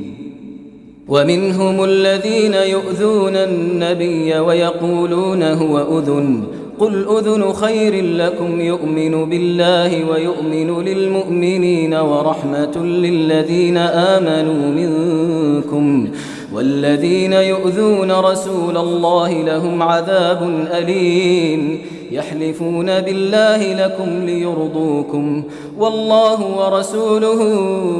أحق أن يرضوه إن كانوا مؤمنين ألم يعلموا أنه من يحادد الله ورسوله فأن له نار جهنم خالدا فيها ذلك الخزي العظيم يحذر المنافقون أن تنزل عليهم سورة تنبئهم بما في قلوبهم قل استهزئوا إن الله مخرج ما تحذرون ولئن سألتهم ليقولن إنما كنا نخوض ونلعب قل أبالله وآياته ورسوله كنتم تستهزئون لا تعتذروا قد كفرتم بعد إيمانكم إن نعف عن طائفة منكم نعذب طائفة بأنهم كانوا مجرمين المنافقون والمنافقات بعضهم من بعض يأمرون بالمنكر وينهون عن المعروف ويقبضون أيديهم نسوا الله فنسيهم إن المنافقين هم الفاسقون وعد الله المنافقين والمنافقات والكفار نار جهنم خالدين فيها هي حسبهم ولعنهم الله ولهم عذاب مقيم كالذين من قبلكم كانوا أشد منكم قوة وأكثر أموالا وأولادا فاستمتعوا بخلاقهم فاستمتعتم بخلاقكم كما استمتع الذين من قبلكم بخلاقهم وخضتم كالذي خاضوا أولئك حبطت أعمالهم في الدنيا والآخرة وأولئك هم الخاسرون ألم يأتهم نبأ الذين من قبلهم قوم نوح وعاد وثمود وقوم إبراهيم وأصحاب مدين والمؤتفكات أتتهم رسلهم بالبينات فما كان الله ليظلمهم ولكن كانوا أنفسهم يظلمون والمؤمنون والمؤمنات بعضهم أولياء بعض يأمرون بالمعروف وينهون عن المنكر ويقيمون الصلاة ويؤتون الزكاة ويطيعون الله ورسوله أولئك سيرحمهم الله إن الله عزيز حكيم وعد الله المؤمنين والمؤمنات جنات تجري من تحتها الأنهار خالدين فيها ومساكن طيبة في جنات عدن ورضوان من الله أكبر ذلك هو الفوز العظيم يا أيها النبي جاهد الكفار والمنافقين واغلظ عليهم ومأواهم جهنم وبئس المصير يحلفون بالله ما قالوا ولقد قالوا كلمة الكفر وكفروا بعد إسلامهم وهموا بما لم ينالوا وما نقموا إلا أن أغناهم الله ورسوله من فضله، فإن يتوبوا يك خيرا لهم، وإن يتولوا يعذبهم الله عذابا أليما في الدنيا والآخرة، وما لهم في الأرض من ولي ولا نصير. ومنهم من عاهد الله لئن آتانا من فضله لنصدقن ولنكونن من الصالحين، فلما آتاهم من فضله بخلوا به وتولوا وهم معرضون، فأعقبهم نفاقا في قلوبهم إلى يوم يلقونه بما أخلفوا الله ما وعدوه وبما كانوا يكذبون. ألم يعلموا أن الله يعلم سرهم ونجواهم وأن الله علام الغيوب؟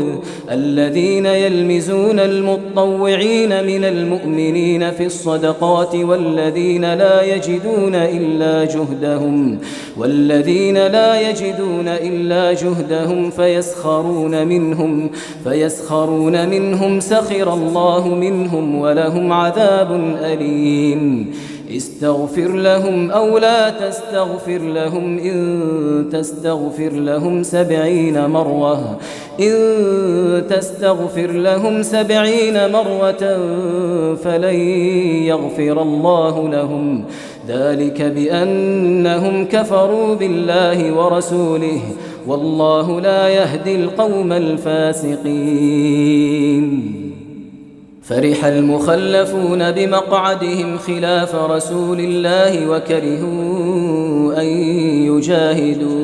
وكرهوا أن يجاهدوا بأموالهم وأنفسهم في سبيل الله وقالوا لا تنفروا في الحر، قل نار جهنم أشد حرا لو كانوا يفقهون، فليضحكوا قليلا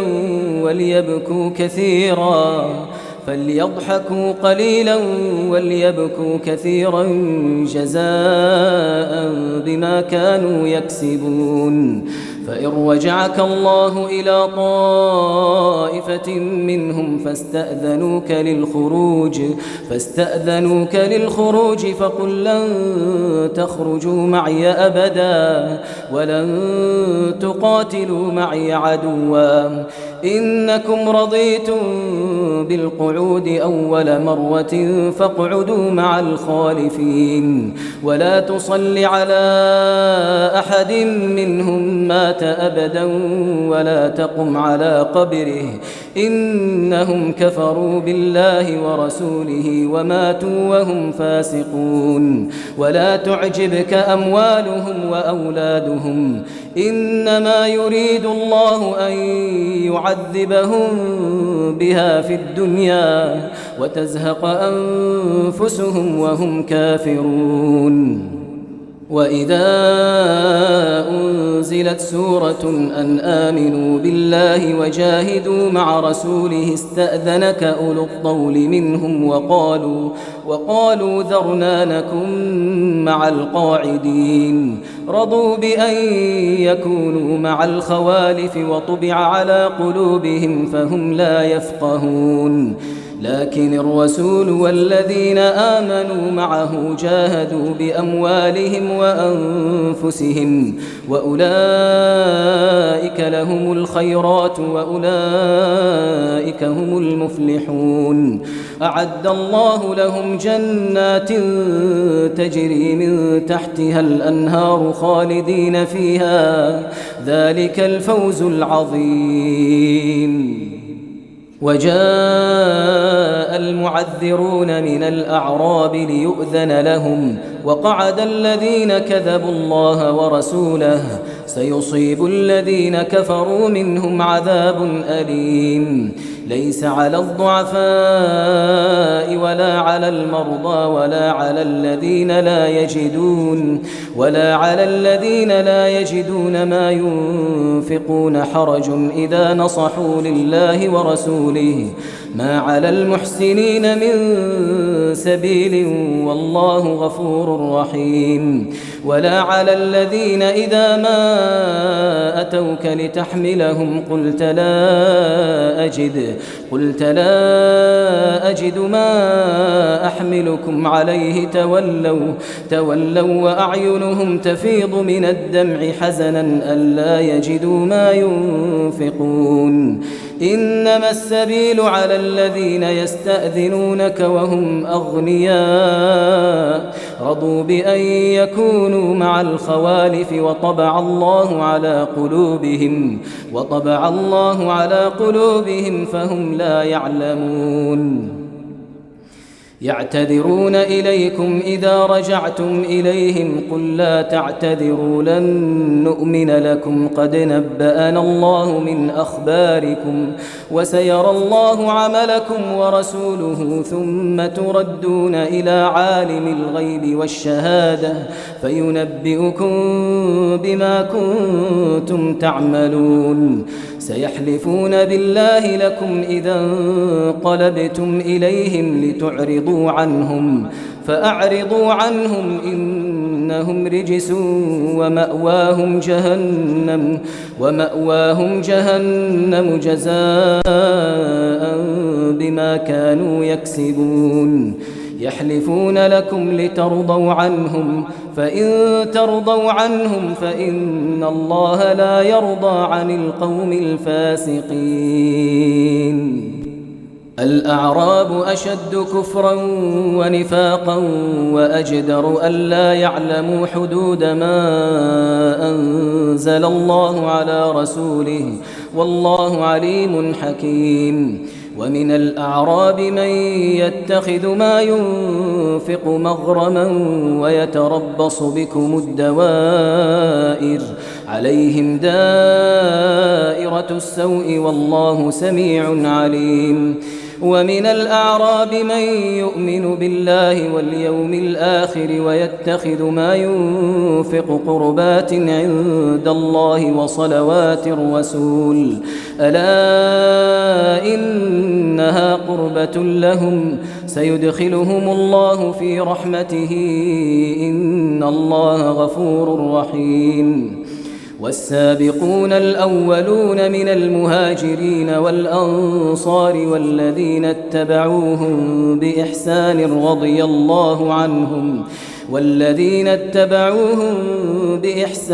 رضي الله عنهم ورضوا عنه وأعد لهم جنات تجري تحتها الأنهار خالدين فيها أبدا ذلك الفوز العظيم وممن حولكم من الأعراب منافقون ومن أهل المدينة مردوا على النفاق لا تعلمهم نحن نعلمهم سنعذبهم مرتين ثم يردون إلى عذاب عظيم وآخرون اعترفوا بذنوبهم خلطوا عملا صالحا وآخر سيئا عسى الله أن يتوب عليهم إن الله غفور رحيم خذ من أموالهم صدقة تطهرهم وتزكيهم بها وصل عليهم إن صلاتك سكن لهم والله سميع عليم ألم يعلموا أن الله هو يقبل التوبة عن عباده ويأخذ الصدقات وأن الله هو التواب الرحيم وقل اعملوا اعملوا فسيرى الله عملكم ورسوله والمؤمنون وستردون إلى عالم الغيب والشهادة فينبئكم بما كنتم تعملون وآخرون مرجون لأمر الله إما يعذبهم وإما يتوب عليهم والله عليم حكيم والذين اتخذوا مسجدا ضرارا وكفرا وتفريقا بين المؤمنين وإرصادا لمن حارب الله ورسوله من قبل وليحلفن إن أردنا إلا الحسنى والله يشهد إنهم لكاذبون لا تقم فيه أبدا لمسجد أسس على التقوى من أول يوم أحق أن تقوم فيه رجال يحبون أن يتطهروا والله يحب المطهرين أفمن أسس بنيانه على تقوى من الله ورضوان خير أم من أسس بنيانه على شفا جرف هار فانهار به في نار جهنم والله لا يهدي القوم الظالمين لا يزال بنيانهم الذي بنوا ريبة في قلوبهم إلا أن تقطع قلوبهم والله عليم حكيم إن الله اشترى من المؤمنين أنفسهم وأموالهم بأن لهم الجنة يقاتلون في سبيل الله فيقتلون ويقتلون وعدا عليه حقا في التوراة والإنجيل والقرآن ومن أوفى بعهده من الله فاستبشروا ببيعكم الذي بايعتم به وذلك هو الفوز العظيم التائبون العابدون الحامدون السائحون الراكعون الساجدون الآمرون بالمعروف والناهون عن المنكر والحافظون لحدود الله وبشر المؤمنين ما كان للنبي والذين آمنوا أن يستغفروا للمشركين ولو كانوا أولي قربى من بعد ما تبين لهم أنهم أصحاب الجحيم وما كان استغفار إبراهيم لأبيه إلا عن موعدة وعدها إياه فلما تبين له أنه عدو لله تبرأ منه إن إبراهيم لأواه حليم وما كان الله ليضل قوما بعد إذ هداهم حتى يبين لهم ما يتقون إن الله بكل شيء عليم إن الله له ملك السماوات والأرض يحيي ويميت وما لكم من دون الله من ولي ولا نصير لقد تاب الله على النبي والمهاجرين والأنصار الذين اتبعوه في ساعة العسرة من بعد ما كاد يزيغ قلوب فريق منهم ثم تاب عليهم إنه بهم رءوف رحيم وعلى الثلاثة الذين خلفوا حتى إذا ضاقت عليهم الأرض بما رحبت وضاقت عليهم أنفسهم وظنوا أن لا ملجأ من الله إلا إليه ثم تاب عليهم ليتوبوا إن الله هو التواب الرحيم يا أيها الذين آمنوا اتقوا الله وكونوا مع الصادقين ما كان لأهل المدينة ومن حولهم من الأعراب أن يتخلفوا عن رسول الله ولا يرغبوا بأنفسهم عن نفسه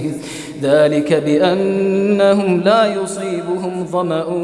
ولا نصب ولا مخمصة في سبيل الله ولا يطؤون موطئا يغيظ الكفار ولا ينالون من عدو نيلا إلا كتب لهم به عمل صالح إن الله لا يضيع أجر المحسنين ولا ينفقون نفقة صغيرة ولا كبيرة ولا يقطعون واديا إلا كتب لهم ليجزيهم الله أحسن ما كانوا يعملون وما كان المؤمنون لينفروا كافة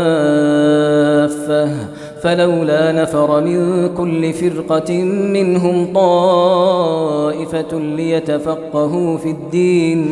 ليتفقهوا في الدين ولينذروا قومهم إذا رجعوا إليهم لعلهم يحذرون يا أيها الذين آمنوا قاتلوا الذين يلونكم من الكفار وليجدوا فيكم غلظة واعلموا أن الله مع المتقين وإذا ما أنزلت سورة فمنهم من يقول أيكم زادته هذه إيمانا فأما الذين آمنوا فزادتهم إيمانا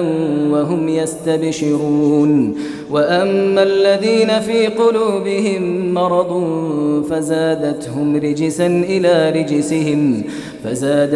رجسا إلى رجسهم وماتوا وهم كافرون أولا يرون أنهم يفتنون في كل عام مرة أو مرتين ثم لا يتوبون ولا هم يذكرون وإذا ما أنزلت سورة نظر بعضهم إلى بعض هل يراكم من أحد ثم انصرفوا صرف الله قلوبهم بأنهم قوم لا يفقهون لقد جاءكم رسول من أنفسكم عزيز عليه ما عنتم حريص عليكم بالمؤمنين رؤوف رحيم فإن تولوا فقل حسبي الله لا إله إلا هو عليه توكلت وهو رب العرش العظيم.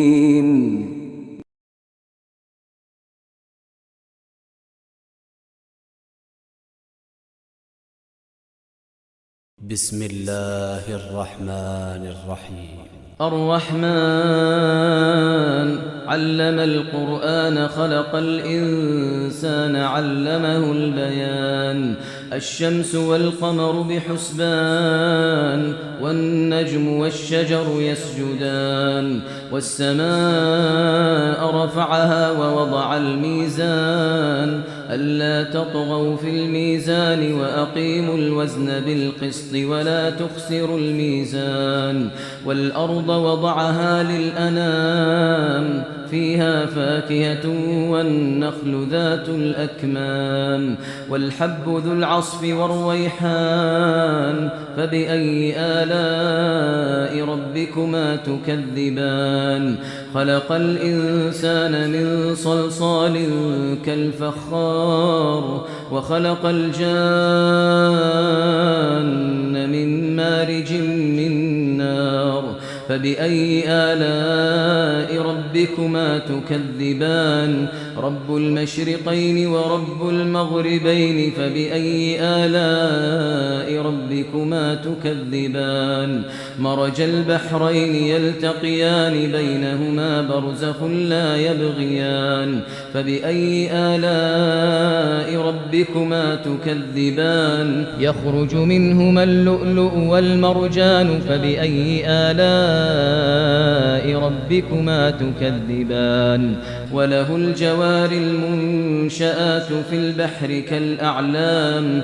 فبأي آلاء ربكما تكذبان كل من عليها فان ويبقى وجه ربك ذو الجلال والإكرام فبأي آلاء ربكما تكذبان يسأله من في السماوات والأرض كل يوم هو في شأن فبأي آلاء ربكما تكذبان سنفرغ لكم أيها الثقلان فبأي آلاء ربكما تكذبان يا معشر الجن والإنس إن استطعتم أن تنفذوا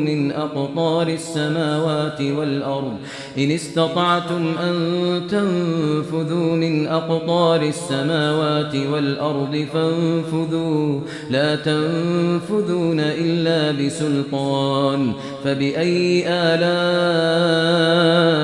ربكما تكذبان يرسل عليكما شواظ من نار ونحاس فلا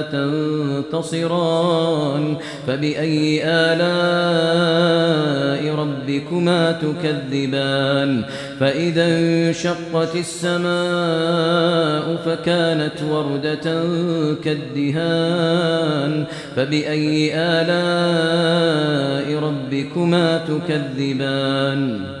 فيومئذ لا يسأل عن ذنبه إنس ولا جان فبأي آلاء ربكما تكذبان يعرف المجرمون بسيماهم فيؤخذ بالنواصي والأقدام فبأي آلاء ربكما تكذبان هذه جهنم التي يكذب بها المجرمون يطوفون بينها وبين حميم آن فبأي آلاء ربكما تكذبان ولمن خاف مقام ربه جنتان فبأي آلاء ربكما تكذبان ذواتا أفنان فبأي آلاء ربكما تكذبان فيهما عينان تجريان فبأي آلاء ربكما تكذبان فيهما من كل فاكهة زوجان فبأي آلاء ربكما تكذبان متكئين على فرش بطائنها من استبرق وجنى الجنتين دان فبأي آلاء ربكما تكذبان فيهن قاصرات الطرف لم يطمثهن إنس قبلهم ولا جان فبأي آلاء ربكما تكذبان كأنهن الياقوت والمرجان فبأي آلاء ربكما تكذبان هل جزاء الإحسان إلا الإحسان فبأي آلاء ربكما تكذبان ومن دونهما جنتان فبأي آلاء ربكما تكذبان مدهامتان فبأي آلاء ربكما تكذبان فيهما عينان نضاختان فبأي آلاء ربكما تكذبان فيهما فاكهة ونخل ورمان فبأي آلاء ربكما تكذبان فيهن خيرات حسان فبأي آلاء ربكما تكذبان حور مقصورات في الخيام فبأي آلاء ربكما تكذبان لم يطمثهن إنس قبلهم ولا جان فبأي آلاء ربكما تكذبان متكئين على رفرف خضر وعبقري حسان فبأي آلاء ربكما تكذبان تبارك اسم ربك ذي الجلال والإكرام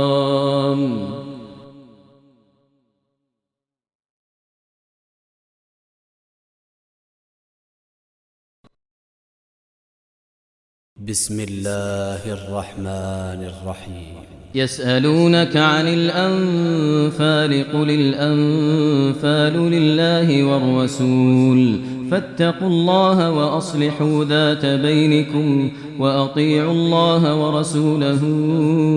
إن كنتم مؤمنين إنما المؤمنون الذين إذا ذكر الله وجلت قلوبهم وإذا تليت عليهم آياته زادتهم إيمانا وعلى ربهم يتوكلون الذين يقيمون الصلاة ومما رزقناهم ينفقون أولئك هم المؤمنون حقا لهم درجات عند ربهم ومغفرة ورزق كريم كما أخرجك ربك من بيتك بالحق وإن فريقا من المؤمنين لكارهون يجادلونك في الحق بعدما تبين كأنما يساقون إلى الموت وهم ينظرون وإذ يعدكم الله إحدى الطائفتين أنها لكم وتودون أن غير ذات الشوكة تكون لكم ويريد الله أن يحق الحق بكلماته ويقطع دابر الكافرين ليحق الحق ويبطل الباطل ولو كره المجرمون إذ تستغيثون ربكم فاستجاب لكم أني ممدكم ب1000 من الملائكة مردفين وما جعله الله إلا بشرى ولتطمئن به قلوبكم وما النصر إلا من عند الله إن الله عزيز حكيم إذ يغشيكم النعاس أمنة منه وينزل عليكم من السماء ماء ليطهركم به ويذهب عنكم رجز الشيطان وليربط على قلوبكم ويثبت به الأقدام إذ يوحي ربك إلى الملائكة أني معكم فثبتوا الذين آمنوا سألقي في قلوب الذين كفروا الرعب فاضربوا فوق الأعناق واضربوا منهم كل بنان ذلك بأنهم شاقوا الله ورسوله ومن يشاقق الله ورسوله فإن الله شديد العقاب ذلكم فذوقوه وأن للكافرين عذاب النار يا أيها الذين آمنوا إذا لقيتم الذين كفروا زحفا فلا تولوهم الأدبار ومن يولهم يومئذ دبره إلا متحرفا لقتال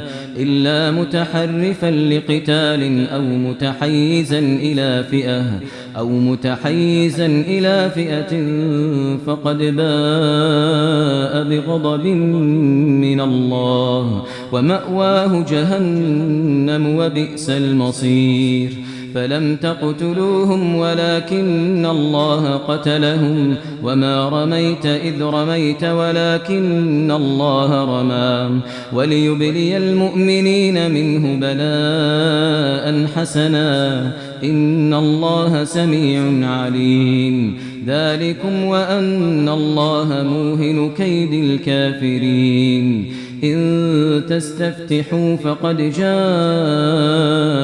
الفتح وإن تنتهوا فهو خير لكم وإن تعودوا نعد ولن تغني عنكم فئتكم شيئا ولو كثرت وأن الله مع المؤمنين يا أيها الذين آمنوا أطيعوا الله ورسوله ولا تولوا عنه وأنتم تسمعون ولا تكونوا كالذين قالوا سمعنا وهم لا يسمعون إن شر الدواب عند الله الصم البكم الذين لا يعقلون ولو علم الله فيهم خيرا لأسمعهم ولو أسمعهم لتولوا وهم معرضون يا أيها الذين آمنوا استجيبوا لله وللرسول إذا دعاكم لما يحييكم واعلموا أن الله يحول بين المرء وقلبه وأنه إليه تحشرون واتقوا فتنة لا تصيبن الذين ظلموا منكم خاصة واعلموا أن الله شديد العقاب واذكروا إذ أنتم قليل مستضعفون في الأرض تخافون أن يتخطفكم الناس فآواكم وأيدكم بنصره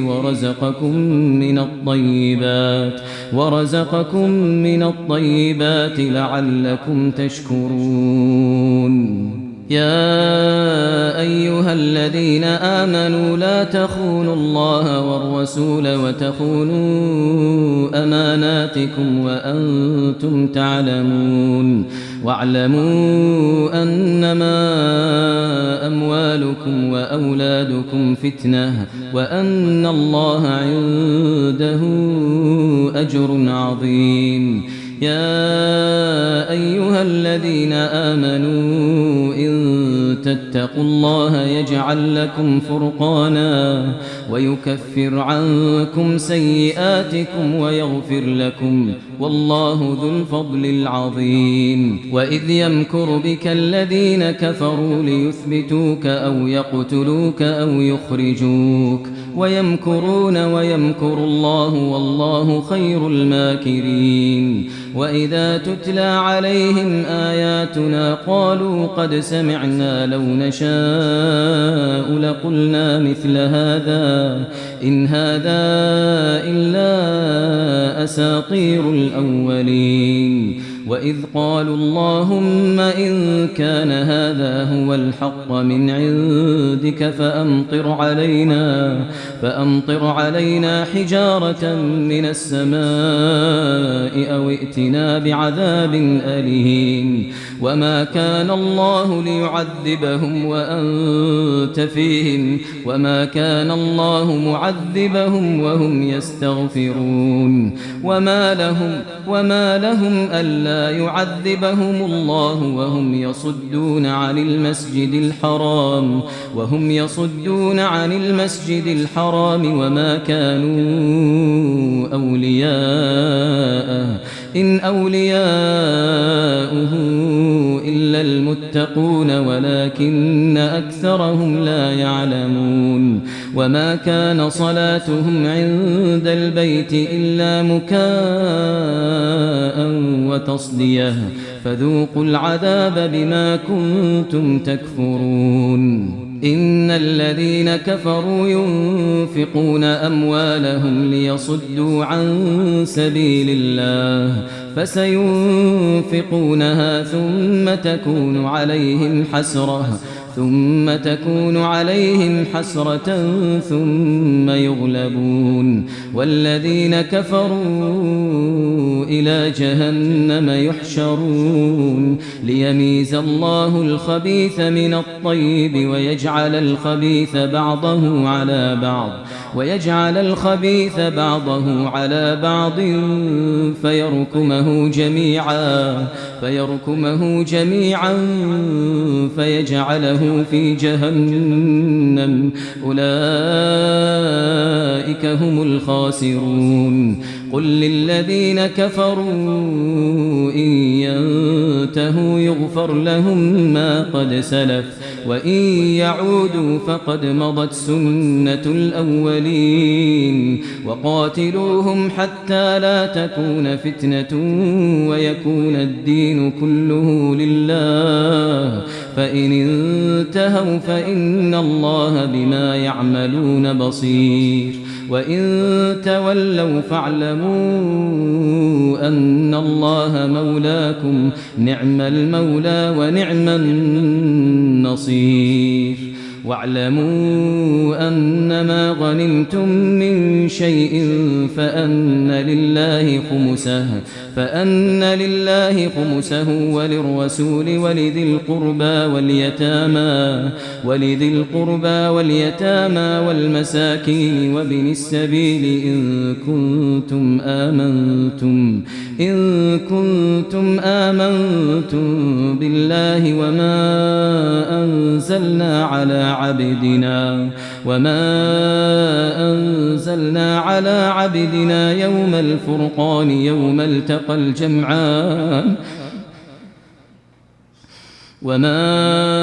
أنزلنا على عبدنا يوم الفرقان يوم التقى الجمعان والله على كل شيء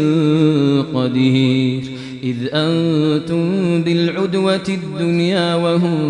بالعدوة القصوى والركب أسفل منكم ولو تواعدتم لاختلفتم في الميعاد ولكن ليقضي الله أمرا كان مفعولا ليهلك من هلك عن بينة ويحيى من حي عن بينة وإن الله لسميع عليم إذ يريكهم الله في منامك قليلا ولو أراكهم كثيرا لفشلتم ولتنازعتم في الأمر ولكن الله سلم إنه عليم بذات الصدور وإذ يريكموهم إذ التقيتم في أعينكم قليلا ويقللكم في أعينهم ليقضي الله أمرا كان مفعولا وإلى الله ترجع الأمور يا أيها الذين آمنوا إذا لقيتم فئة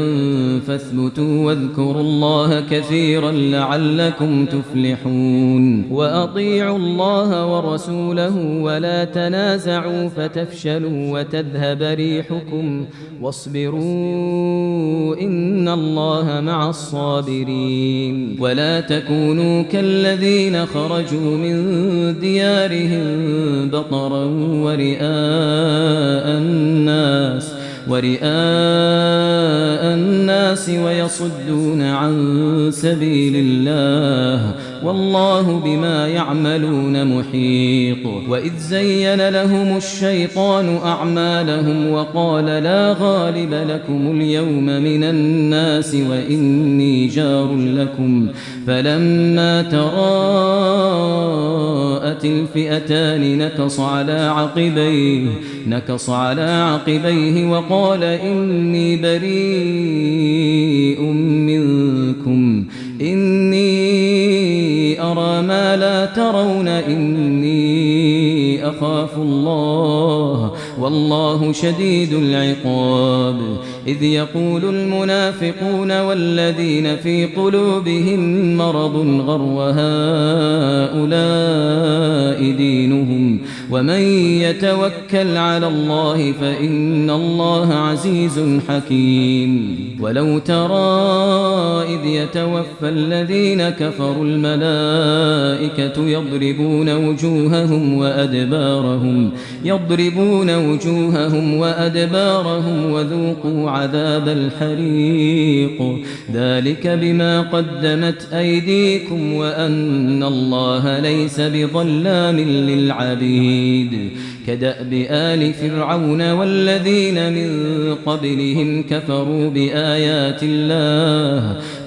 بآيات الله فأخذهم الله بذنوبهم إن الله قوي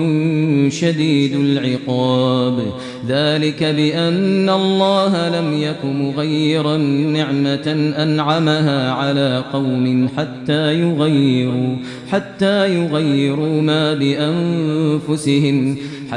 يغيروا ما بأنفسهم وأن الله سميع عليم. كدأب آل فرعون والذين من قبلهم كذبوا بآيات ربهم فأهلكناهم بذنوبهم وأغرقنا آل فرعون وكل كانوا ظالمين. إن شر الدواب عند الله الذين كفروا فهم لا يؤمنون. الذين عاهدت منهم ثم ينقضون عهدهم في كل مرة وهم لا يتقون. فإما تثقفنهم في الحرب فشرد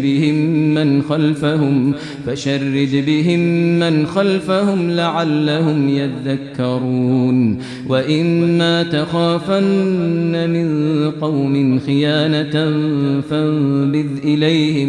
فانبذ إليهم على سواء إن الله لا يحب الخائنين. ولا يحسبن الذين كفروا سبقوا إنهم لا يعجزون.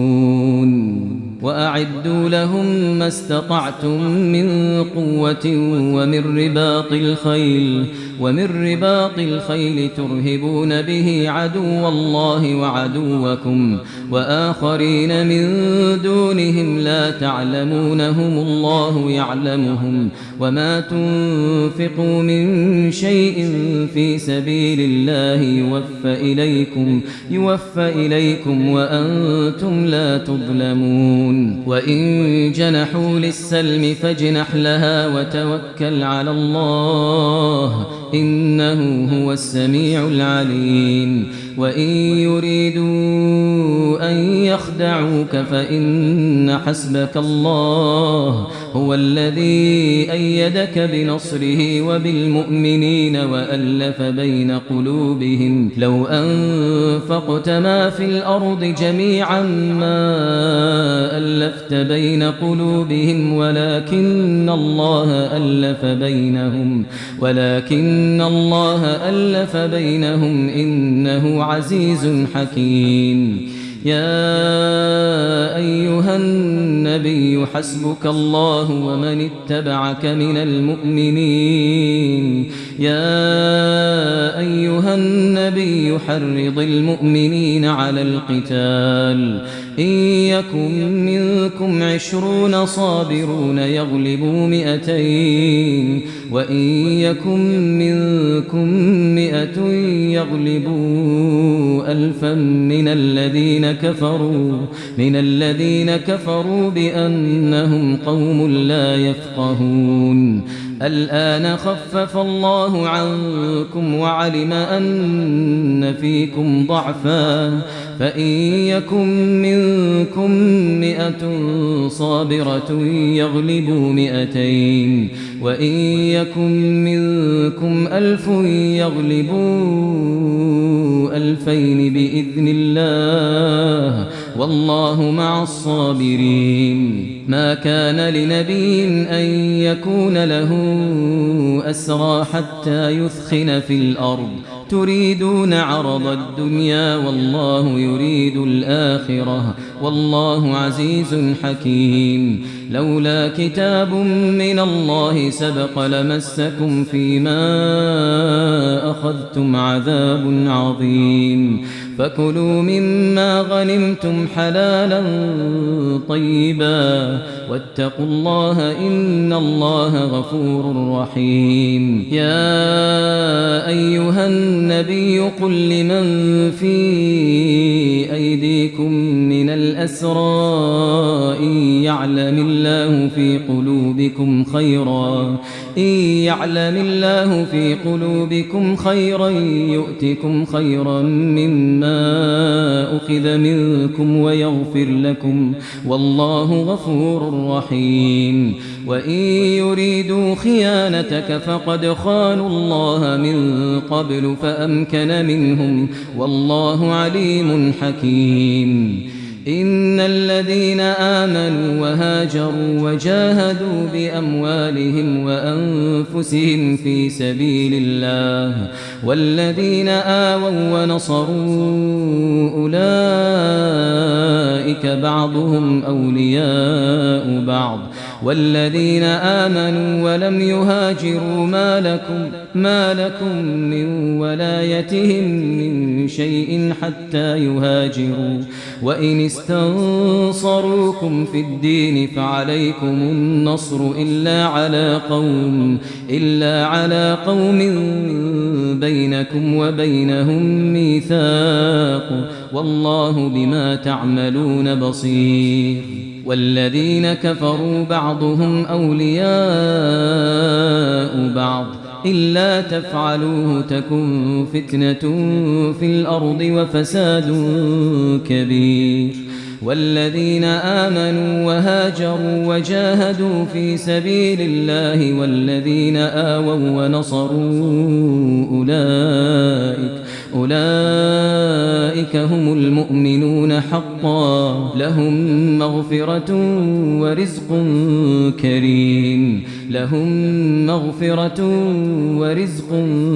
كريم والذين آمنوا من بعد وهاجروا وجاهدوا معكم فأولئك منكم وأولو الأرحام بعضهم أولى ببعض في كتاب الله إن الله بكل شيء عليم